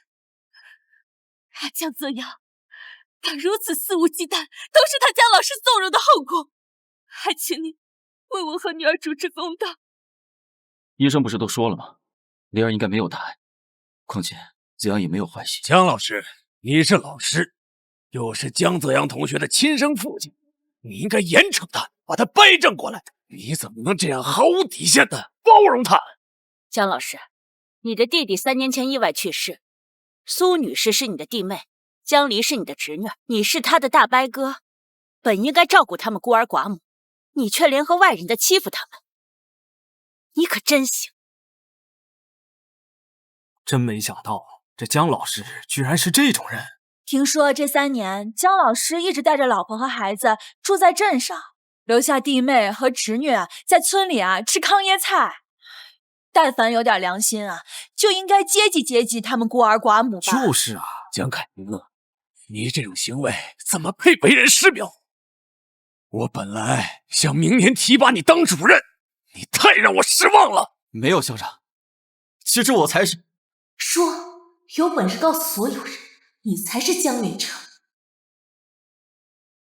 校长，这件事是我错了，我回去一定好好的训斥蒋泽阳。但请您看在他还是个孩子的份上，再给他一次机会吧。校长，您别相信他的话，他江泽阳不是第一次欺负我女儿了。还请您还我女儿一个公道，严惩江凯明，开除江泽阳。不要开除我！泽阳，儿子，泽阳要是被开除了，这辈子就完了，你得想想办法呀。校长，求您不要开除江泽阳，我所做的一切都是有原因的，希望您能够给我几分钟，我私底下给您解释。校长，我的为人您清楚，求您给我一个解释的机会。好吧，这次我就给你一次机会，跟我去办公室吧。不行，江远成最擅长诡辩，万一校长真的被他说服了，那以后再想揭穿他就难了。校长，哎，政府车。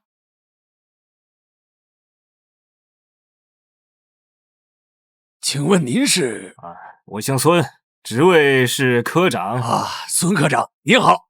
那您到我们学校来？我来找沈秋莲女士。沈秋莲？您找我能有什么事儿啊？我不认识你啊。别担心，是好事。江科长说是好事，你就去吧。难道我最近做了什么好事？政府要表彰我？如果是真的，那校长就不可能开除泽阳了。孙婉晴，你再闹腾下去有什么用？还不是被我踩在脚下。孙科长，您找我什么事啊？3年前，因为政府的失误发生了塌方，你的丈夫江凯明不幸遇难。最近我们调查档案才发现你的抚恤金漏发了，所以这是补给你的受难者家属抚恤金。终于等到这一天了。孙科长，你是不是搞错了呀？3年前遇难的人是我丈夫江远成，这抚恤金应该给我吧？不可能，我来的时候特意查了档案，死者明明就叫江凯明，他的妻子叫沈秋莲，不会错的。是这样的，科长，我丈夫江远成跟他哥哥江凯明是双胞胎，估计当时就搞错了。不可能啊！3年前的幸存者都说死的人叫江凯明，他们都签字画押了，其中还包括死者的弟弟江远成，总不可能他们都搞错了吧？所以当年死的人真的是大哥江凯明，那你又是谁？我既然死的是江凯明，那活下来的人只能是江远成。江远成仗着和自己的大哥长得一模一样，对外就宣称自己就是江凯明。那这3年来，江远成一直是在扮演着江凯明啊。江远成为什么这么做呀？还能为什么？冒充了江凯明，他就能合情合理的霸占他嫂子沈秋莲了。你为什么要这么做？我一直以为你死了。这3年，我带着灵儿含辛茹苦，没想到你却和大嫂沈秋莲风流快活，你先是个畜生！苏婉晴在装什么？你这3年，我没有怀疑过你的身份吗？我每次都告诉我自己，这不会这么对我，他不可能抛弃我们母女。没想到，你简直的连畜生都不如！荒唐，太荒唐了！江凯，江远成这种罔顾人伦的荒唐事儿，你也做得出来？校长，这一切都有误会，这里面就是有误会。解释什么？这3年，你跟那沈秋莲做了夫妻是事实，对我和灵儿不闻不问，纵容江泽阳欺负灵儿也是事实。江远成，你到底为什么要这么对我们？我宁愿你是真的死了。够了！我当年为什么？我是怕大嫂想不开寻短见，我才冒充大哥。大哥临死之前，我答应过他，我一定要好好的照顾大嫂跟泽阳。我这么做，我只是想更好的完成大哥的嘱托。混账！你大哥只是让你照顾他们妻儿，不是你霸占他们妻儿。现在可倒好，你大嫂管你叫丈夫，你侄儿管你叫爸爸。大哥如果知道你是这样照顾他，恐怕从地底下得气得爬出来。江远成啊，大家都是男人，你说这话，你自己不觉得亏心吗？就是啊，江远成这么做，就是在抹杀江凯明存在的痕迹。我要是江凯明，我可忍不了。照顾大哥的妻儿，弃自己的妻女于不顾，是什么样的人能做出这样的事情来的？是啊，你要照顾大嫂跟泽阳，难道我会不同意吗？可你为什么非要冒充大哥的身份去照顾他们？难道说跟大嫂早就勾搭在一起了？江泽阳是你的种？你别胡说，我从来没有做过对不起我丈夫的事情。苏婉清，你不要再说了。我跟大嫂这几年清清白白，我甚至这3年我们都是分房睡的。我发誓，我没有动她一根手指头。江远成，你把我当傻子吗？你跟沈秋莲可是实实在在的3年夫妻啊！江泽阳在质疑江离摸底成绩考试的时候，你可是从头到尾都站在江泽阳这一边，和他一起欺负江离的。可怜啊，这个孩子到现在都生死未卜，帮着侄儿去欺负自己亲生女儿，哎，哪个正常人也干不出这种事儿吧？这么看，江泽阳大概真的是江远成的儿子。哎呦，他和沈秋莲啊，早就勾搭在了一起。江凯明死了，正好给了他俩机会。原来是这样，亏你还口口声声说都是为了大哥，其实你早就跟沈秋莲勾搭在一起了。你们2个奸夫淫妇！不是的，泽阳就是我丈夫的儿子，我也是今天才知道他是江远成的，是他骗了我，我跟泽阳也是受害者呀。大嫂，别人分不清楚他们俩就算了，你和大哥夫妻多年，怎么可能一直没发现，到今天才知道呢？哎，有道理啊！我看这沈秋莲呐，估计就是将错就错。你想啊，他和他儿子这3年来，也就是靠江远成才过上好日子的。最可怜的还是苏婉晴母女俩，丈夫和嫂子在镇上逍遥快活，她和女儿在村里连饭都吃不饱。明知道真相，也不知道接济一下苏婉清母女俩。这沈秋莲呀，也不是个好东西。苏婉晴说他们是奸夫淫妇，倒也没说错。妈妈，校长，我真的是受害者，我是怀疑过，但江远成他笃定地说他是江凯明，所以我才打消了怀疑。是这样吗？是，校长，都是我的错，大嫂什么都不知道。江远成，直到这个时候，你还在维护沈秋莲母子，果然，你对他们才是真心。混账东西！从今天开始，你被开除了，我会把你的所作所为一五一十上报给教育局。往后你再也当不了老师了。至于江泽阳，等江离同学醒了以后，你向他亲自道歉，我会给你个记过。你要好好反省你自己。校长，记过是不是太严重了？孩子现在还这么小，要不看他小的份上，我早就把他开除了。作为他的家长，要严加管教，免得他走歪路。是。对不起了，孙科长，让你见笑了。哎，哪里，这种事儿谁能想得到？说起来，我们也有责任呐。如果当初不是我们失误，江远成也没有机会冒充他大哥。只是这抚恤金，我究竟该给谁呢？校长，您拿个主意吧。遇难的人是江凯明，我是他的妻子，这笔钱应该给我呀。我看这抚恤金应该给苏婉晴女士。这不是顾先生吗？什么风把您给吹来了？你说的对，抚恤金就交给苏婉晴女士。死的又不是她老公，凭什么给她呀？沈秋莲，说话注意态度。你说的没错，死了丈夫的人的确是你，但是这3年真正失去丈夫孤立无援的却是苏婉晴。你现在是苏婉晴的丈夫，你当然帮她说话了。我帮你不帮亲。沈秋莲，你虽然狡辩说自己不知情，但其实你心里清楚，夺走她丈夫的人就是你，是你抢走了江远成。这3年他们母女2人受的苦，有一半是你造成的。跟我有什么关系？明明是他。够了，我已经决定，抚恤金就给苏婉晴女士。沈秋莲，请你不要胡搅蛮缠。孙科长，苏婉晴女士，请您收下。如果这笔钱是在3年前送来的，该多好！是我们的疏忽，抱歉。我没有责怪组织的意思，多谢您走这么一趟。无妨，分内之事。校长，抚恤金已经送到位，那我就走了。辛苦你了，有劳你了，顾先生，再会。事情已经过去3年，为什么政府现在才把抚恤金送过来？原来这一切都是你和顾清河自导自演。苏婉清，你设计我！你闭嘴！好了好了，大家都散了吧，该干什么干什么去啊！你刚才说的没错，孙科长的抚恤金都是我拜托顾清河安排，但我有冤枉吗？我说的这些难道不都是事实吗？苏婉清，你现在怎么变得这么面目可憎？你以前会不管我做什么都会支持我的，不是吗？是，我以前事事都以你为先，所以你才会肆无忌惮、变本加厉的伤害我，伤害灵儿。但我告诉你，从前那个愚蠢的苏婉清早就死了。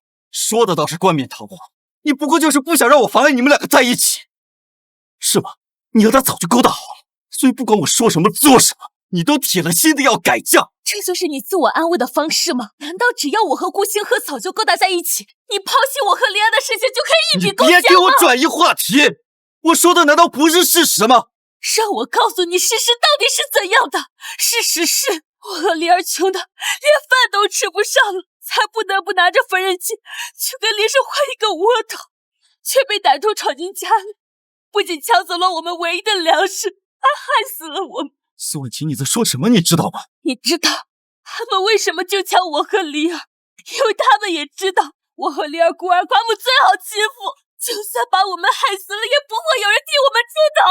你真的疯了！你和灵儿现在不是好好的生活在一起吗？没错，这辈子我们一定会好好活着。至于你，现在没了工作，没了家庭，就连他沈秋莲都不要你，你以后注定只会是一条丧家之犬。够了！我就算当不了老师，我的学识和文化还在，我一样可以东山再起。至于大嫂，她是为了泽阳才会这么做的。我刚刚看见沈秋莲带着她儿子先回家了，你最好回去看看，万一他们收拾行李跑路了呢？不可能，不可能！婉清，你没事吧？没事，走吧，我们去看看灵儿醒了没。好。灵儿，你现在感觉怎么样了？妈，我没事，就是头还有点晕。大夫，你看这种情况，要不要带他去市里的大医院看看？他刚醒，头晕是正常的，不过他除了头晕没别的问题，应该没什么大碍。那就好，谢谢。灵儿，妈妈已经帮你讨回了公道。江泽阳因为年龄小，所以只给他了处分，但是那个江远成已经身败名裂，彻底被学校除名了。以后啊，再也没有人可以欺负我们了。真的？那我以后上学再也不用怕江泽阳欺负我了。是啊，不过这些啊，不是妈妈一个人的功劳，都是你顾叔叔想的法子，也是你顾叔叔找的人。谢谢顾叔叔，也谢谢妈妈。对了妈，爸爸他后悔了吗？像他那种人，只会觉得这一切都是别人的错，怎么会后悔呢？别管他，咱们回家。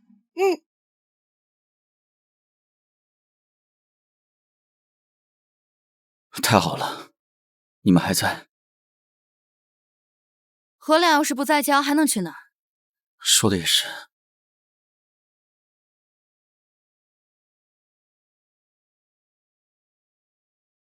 大嫂，今天委屈你们了。我才知道，那个什么科长都是苏婉清找人安排的。你说的没错，他早就跟那个顾清河勾搭在一起了。他故意设计我，让我身败名裂，为的就是不让我打扰他跟顾清河。这一切都是你咎由自取。当初他要改嫁，你就不该拦着。要不是你百般阻挠，怎么会有今天？可苏婉清毕竟是我老婆，灵儿也是我的亲生女儿，那我总不能坐视不管，看着他们给别人当老婆当女儿吧？那你当初冒充江凯明干嘛？你回去抱你的老婆女儿好了呀，干嘛赖在我跟泽阳身边？大嫂，够了！现在你没了工作，我跟泽阳出门也会被人指指点点，这一切都是你的错。以后我跟泽阳该怎么办呢？大嫂，我虽然没了工作，但是不代表我没有挣钱的能力了。我已经打听好了，现在在南方那边贸易非常发达，南下的人都挣了钱。我想好了，今天就出发。真的？当然，只是手里没有启动资金。我手里也没有钱。没关系，我可以去借。我现在就出发，你等着。等我挣到了钱，我一定让你跟泽阳过上好日子。你放心，我承诺你的事，我无论如何都会做到。啊，好，那我去给你收拾行李。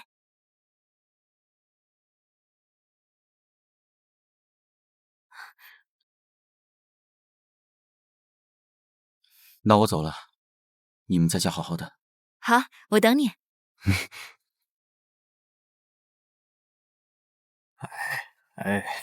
我老早就想着要请李婶和李叔吃饭了，就是一直没找到机会。今天啊，总算可以实现了。李婶儿、李叔，这几年多谢你们照顾。哪里的话，不过今天这酒啊，我们是该喝。是，就当祝贺你和顾先生新婚了。来，多谢李婶，多谢李叔。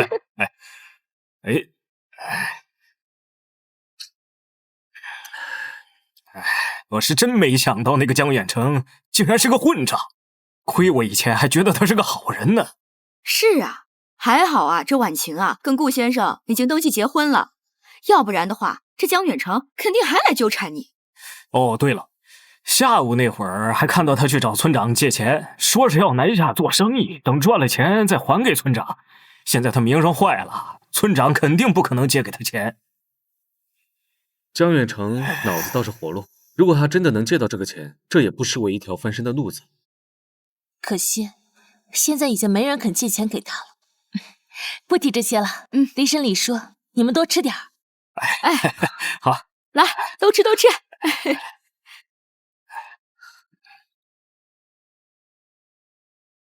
大嫂肯定攒了点钱，你一定要让大伙把钱拿出来。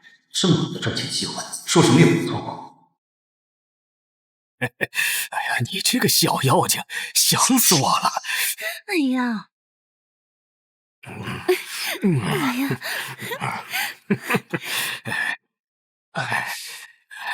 哪来的灯秃子？你他妈谁呀？啊！你怎么来了？大嫂，我以为家里来了什么登徒子，原来你是自愿的。你怎么能做出这种事呢？我为什么不能这样？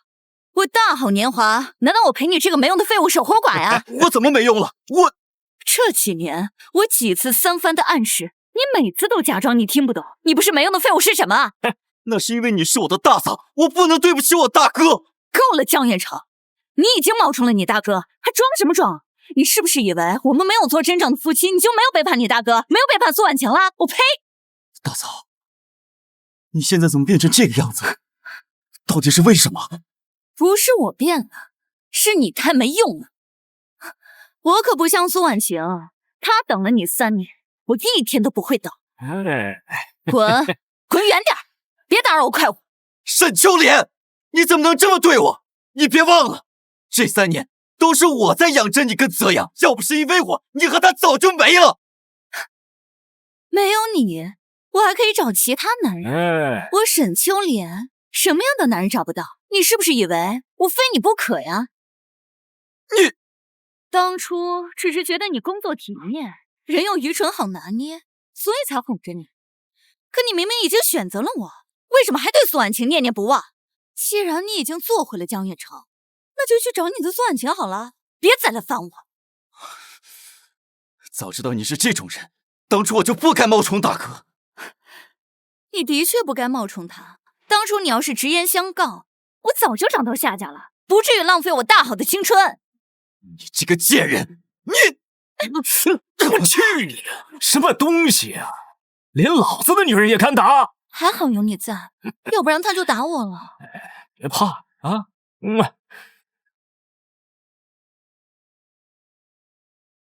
给老子听好了，沈秋莲是我的女人，你以后再敢来找她，我他妈就弄死你！还不快滚！妈，我饿了。泽阳，你妈妈背叛了爸爸，你快帮帮爸爸，快去！你不是我爸爸，你出去！泽阳，你在说什么？你一直都在冒充我爸爸，你这个坏人！你快出去！出去！出去！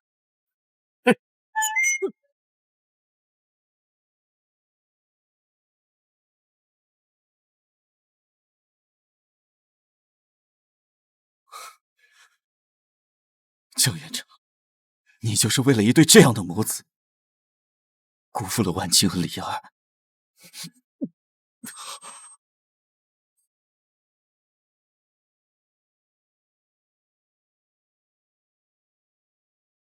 去学校你要乖乖听老师的话。婉清，李儿，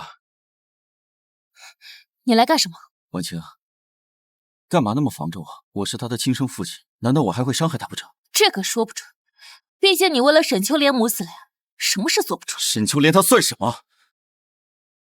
婉清，我知道自己错的离谱，你放心，我再也不会为了他俩伤害你和李儿。你昨天不是还很笃定的说他不会离开你吗？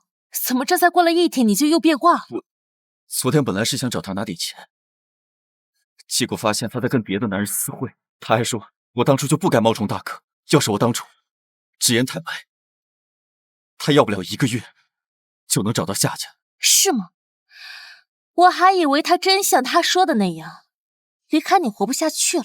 文清，我知道我自己错的离谱，你能再给我一次机会吗？我求你了，就一次。江远成，你要不要看看你现在到底是什么样子？你现在身败名裂，一无所有，你有什么脸说这种话？怎么了？我看起来像捡破烂的吗？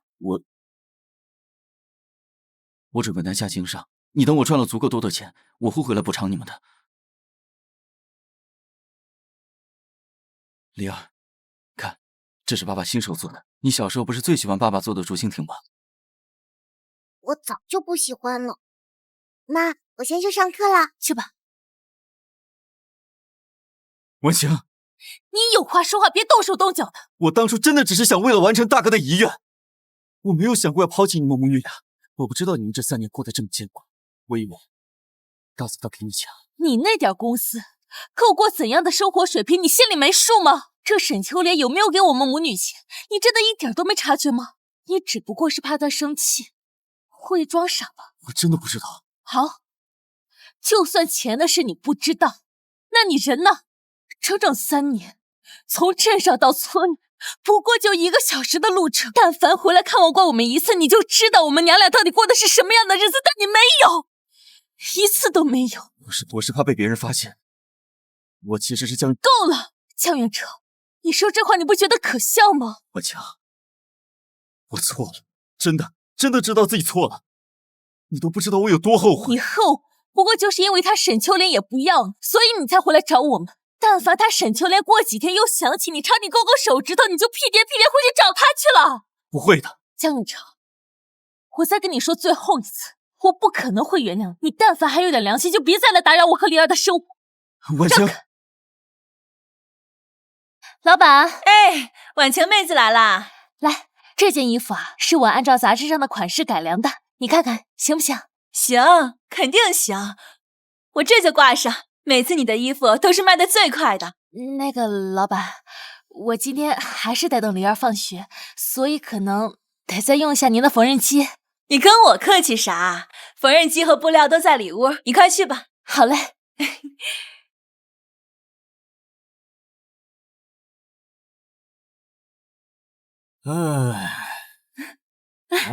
陈哥，我要这件。老板，这件衣服多少钱？没想到沈秋莲这么快就找了新欢，只是这个男人怎么有点眼熟啊？我是不是在哪里见过他？这是我们店的新款，因为是绝版，所以比较贵。废话真多，不贵老子还看不上呢。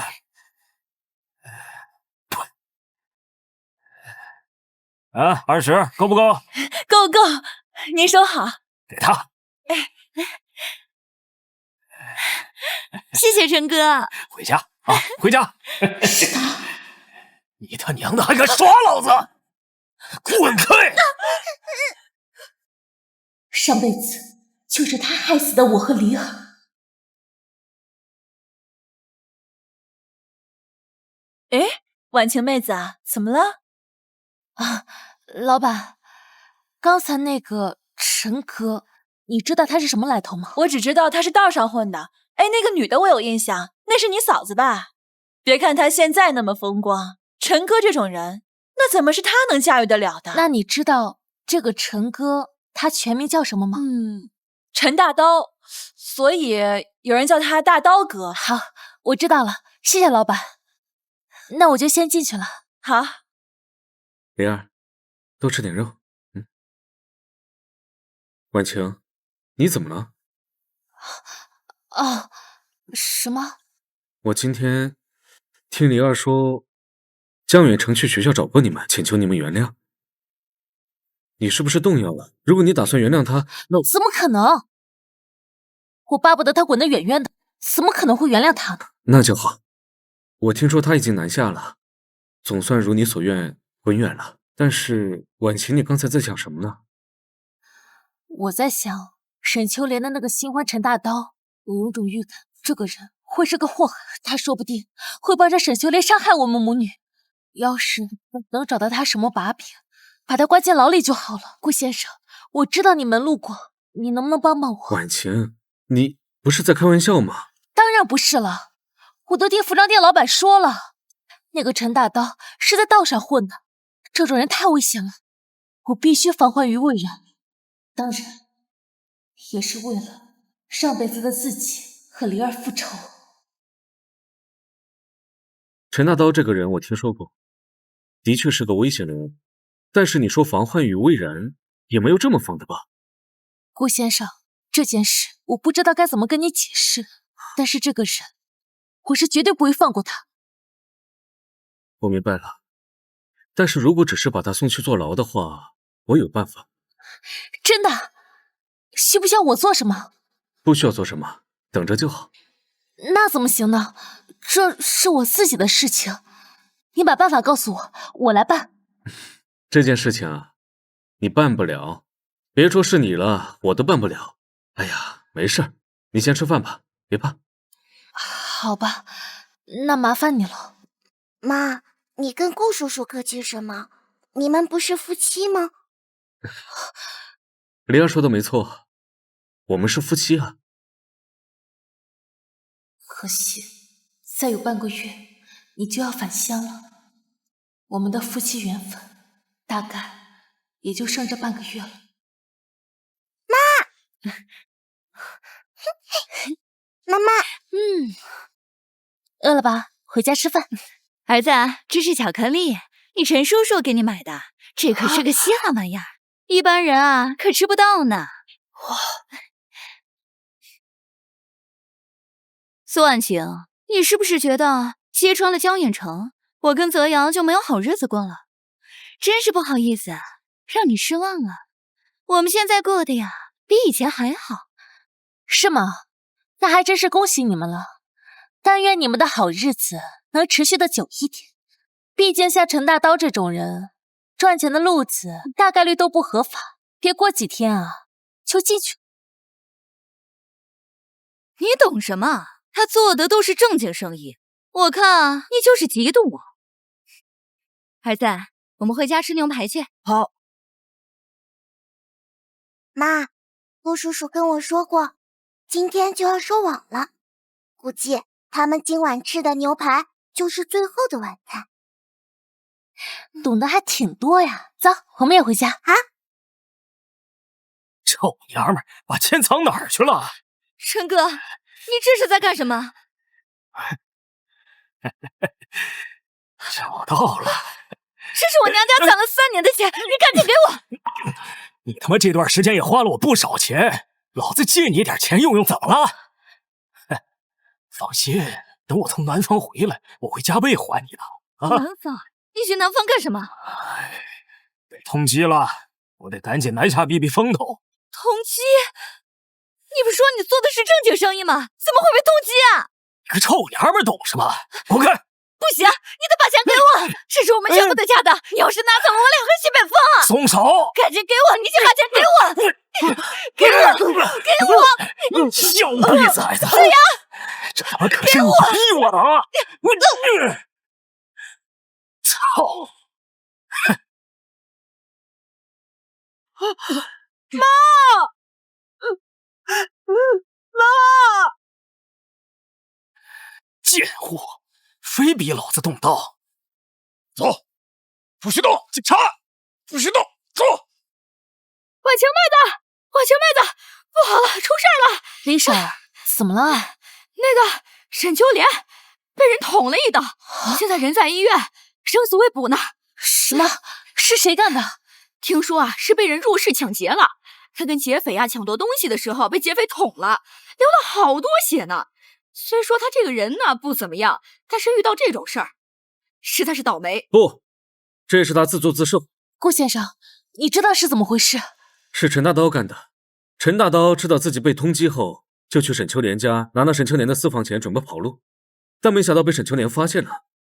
他们二人在争执的途中，陈大刀拿刀捅了沈秋莲。那陈大刀被抓住了吗？该不会让他跑了吧？放心吧，他已经被捉拿归案了。走私加上故意伤人，足够他在牢里待一辈子的。那就好。哦，对了，沈秋莲呢？她还有救吗？她失血过多，送去医院没多久就断气。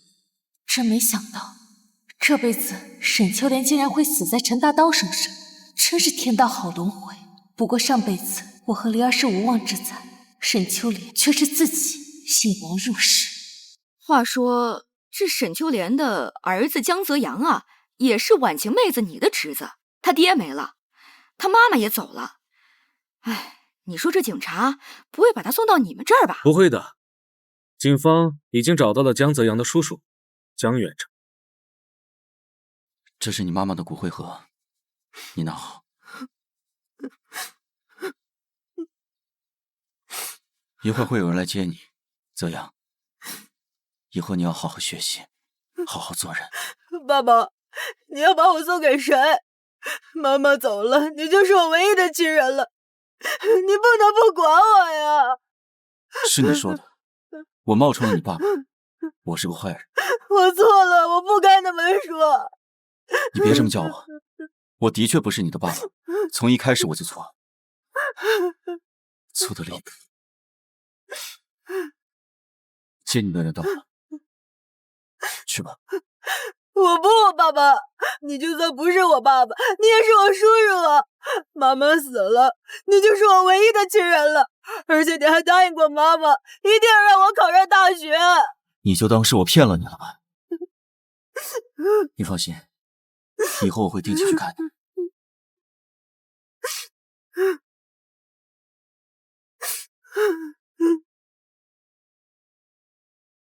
爸爸，爸爸，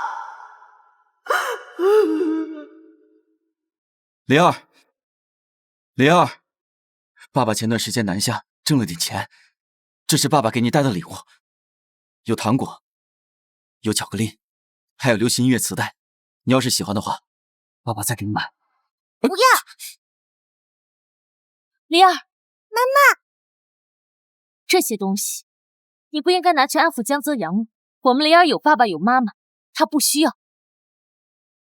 我把泽阳送去福利院了。什么？就算他沈秋莲背叛了你，但江泽阳好歹是你的亲侄子，你疼了他这么多年，你怎么舍得啊？我已经没有办法面对他，送他去福利院，对他，对我都好。况且，我有自己的孩子，以后我的一切都要留给你。婉晴，我现在挣钱了，我要带你和灵儿过上更好的日子。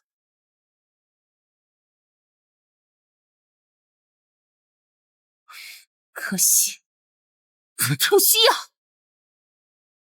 怎么会不需要呢？这笔钱它也不是小数目。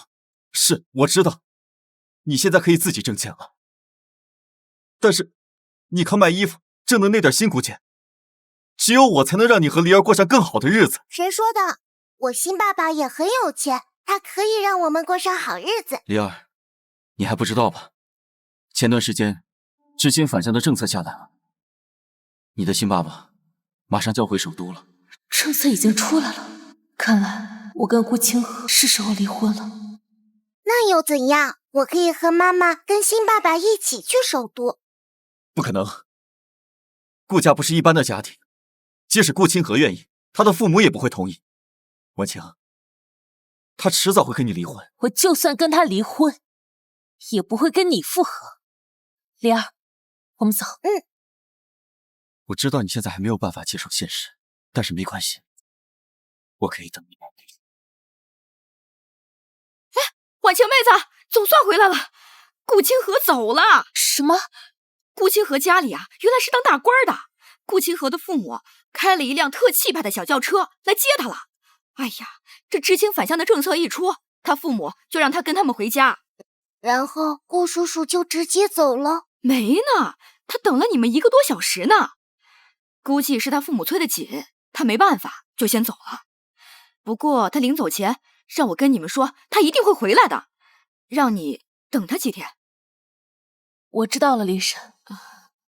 婉晴妹子，你也别太难过啊。他说了，他一定会回来的。估计啊，是到时候接你和黎儿去他家的。不可能的，他就算回来，也是为了跟我离婚的。这没事的，李婶。反正我现在自己也能挣钱了，黎儿也开始念书了，就算跟我离婚，也不会有什么影响。就连上辈子的歹徒都已经伏法了，这辈子我和黎儿一定会好好的。能这么想啊就好了。总之啊，你要是还想改嫁，李婶啊随时为你介绍。好。黎儿，快吃饭。妈，等顾叔叔回来，你能不能不要跟他离婚？顾叔叔脾气很好的，只要我们脸皮厚一点，他肯定会认命的。你妈可做不来这种事。做人要知足，顾叔叔跟咱们不是一个世界的人。别想这么多了，快吃饭。这是干什么呢？这是？咱们去看看。这么多东西，姜老师吗？这么多，这是干什么来了？这是收音机吧？还有这个凤凰牌自行车，巧克力、麦乳精、白兔奶糖，对，还有缝纫机、电风扇。这么多东西得多少钱啊？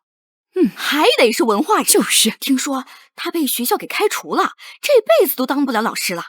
你看人家现在挣多少钱呀？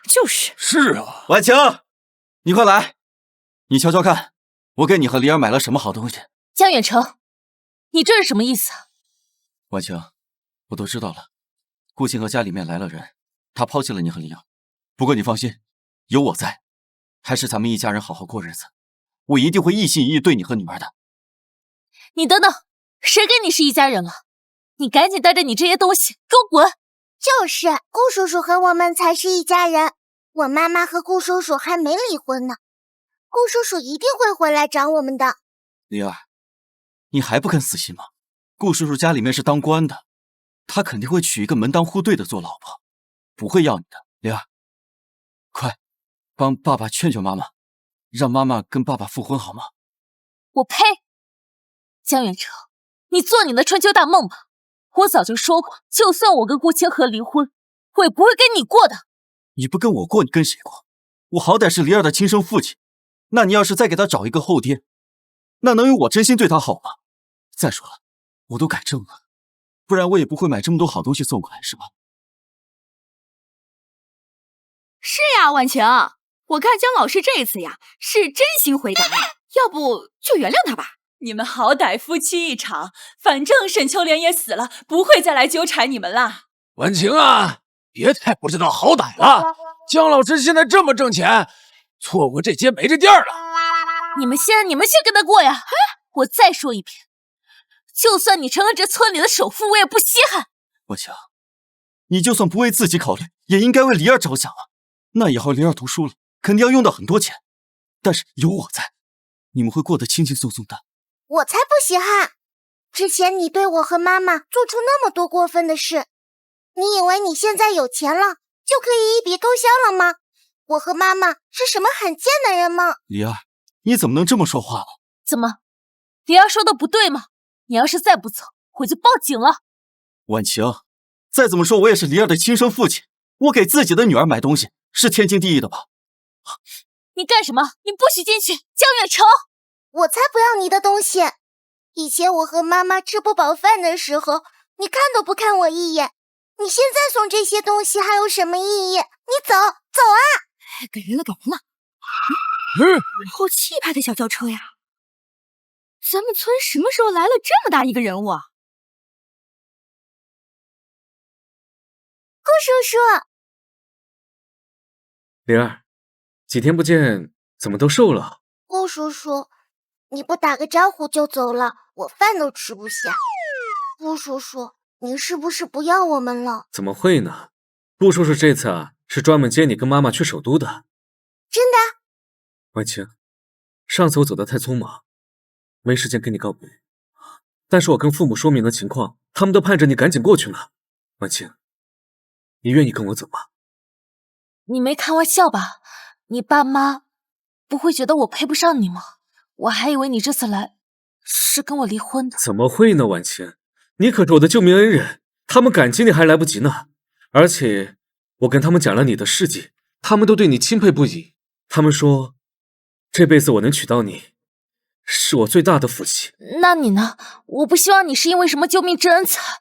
婉晴，这段时间我跟你们母女住在一起，我深深被你的勇敢，被你的坚韧，被你的一切所折服。我从来没有想过跟你离婚。太好了，我要和妈妈一起去首都啦！可是我这个人也没什么太大的本事，我和灵儿去了首都，就得仰仗你。我不想这样。怎么会仰仗我？首都人民对实心洋装的追捧只会更甚。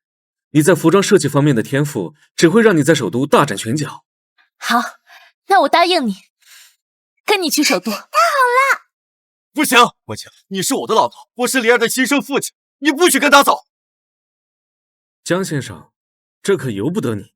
在法律意义上，江远成已经死了，而你只能做你一辈子的江凯明。你有什么理由阻止他们母女团聚？况且我跟婉晴已经是领了证的合法夫妻。没错，江远成，你的死亡证明还在呢。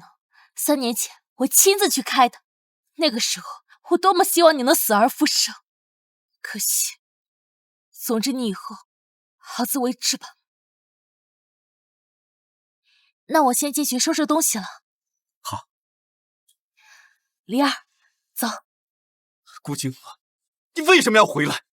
只要你不回来，他们母女迟早会跟我相认的。就算我不回来，他也永远不会跟你相认，因为他们有思想，有觉悟。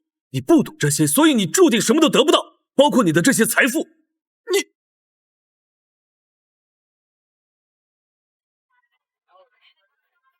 两位是来买衣服的吗？哎，婉晴妹子，是你啊！还有黎儿，你们从首都回来了？是这样的，我呢自己创立了一个新品牌，最近啊在拓展业务，想邀请你当这个大区的代理人，不知道你愿不愿意？这个品牌很火的，原来是你创作的，我说风格这么熟悉呢。只是这大区经理，你确定让我做？当然，当初啊要不是你赏识，我也不会有今天。好，我一定不会让你失望的。哎，对了，你听说了吗？你那个前夫江远成破产了。他之前生意做得挺大的，可惜啊，太急功近利了，把所有的资金啊都放到一个产品里了，结果全赔进去了。哎呀，现在正借酒消愁呢。是吗？好了，咱不说他了。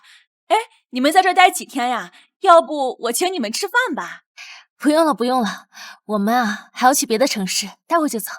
老板，我们回见。好。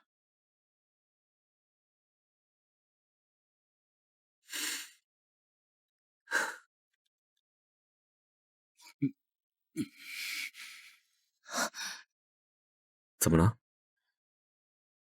没什么，我们走吧。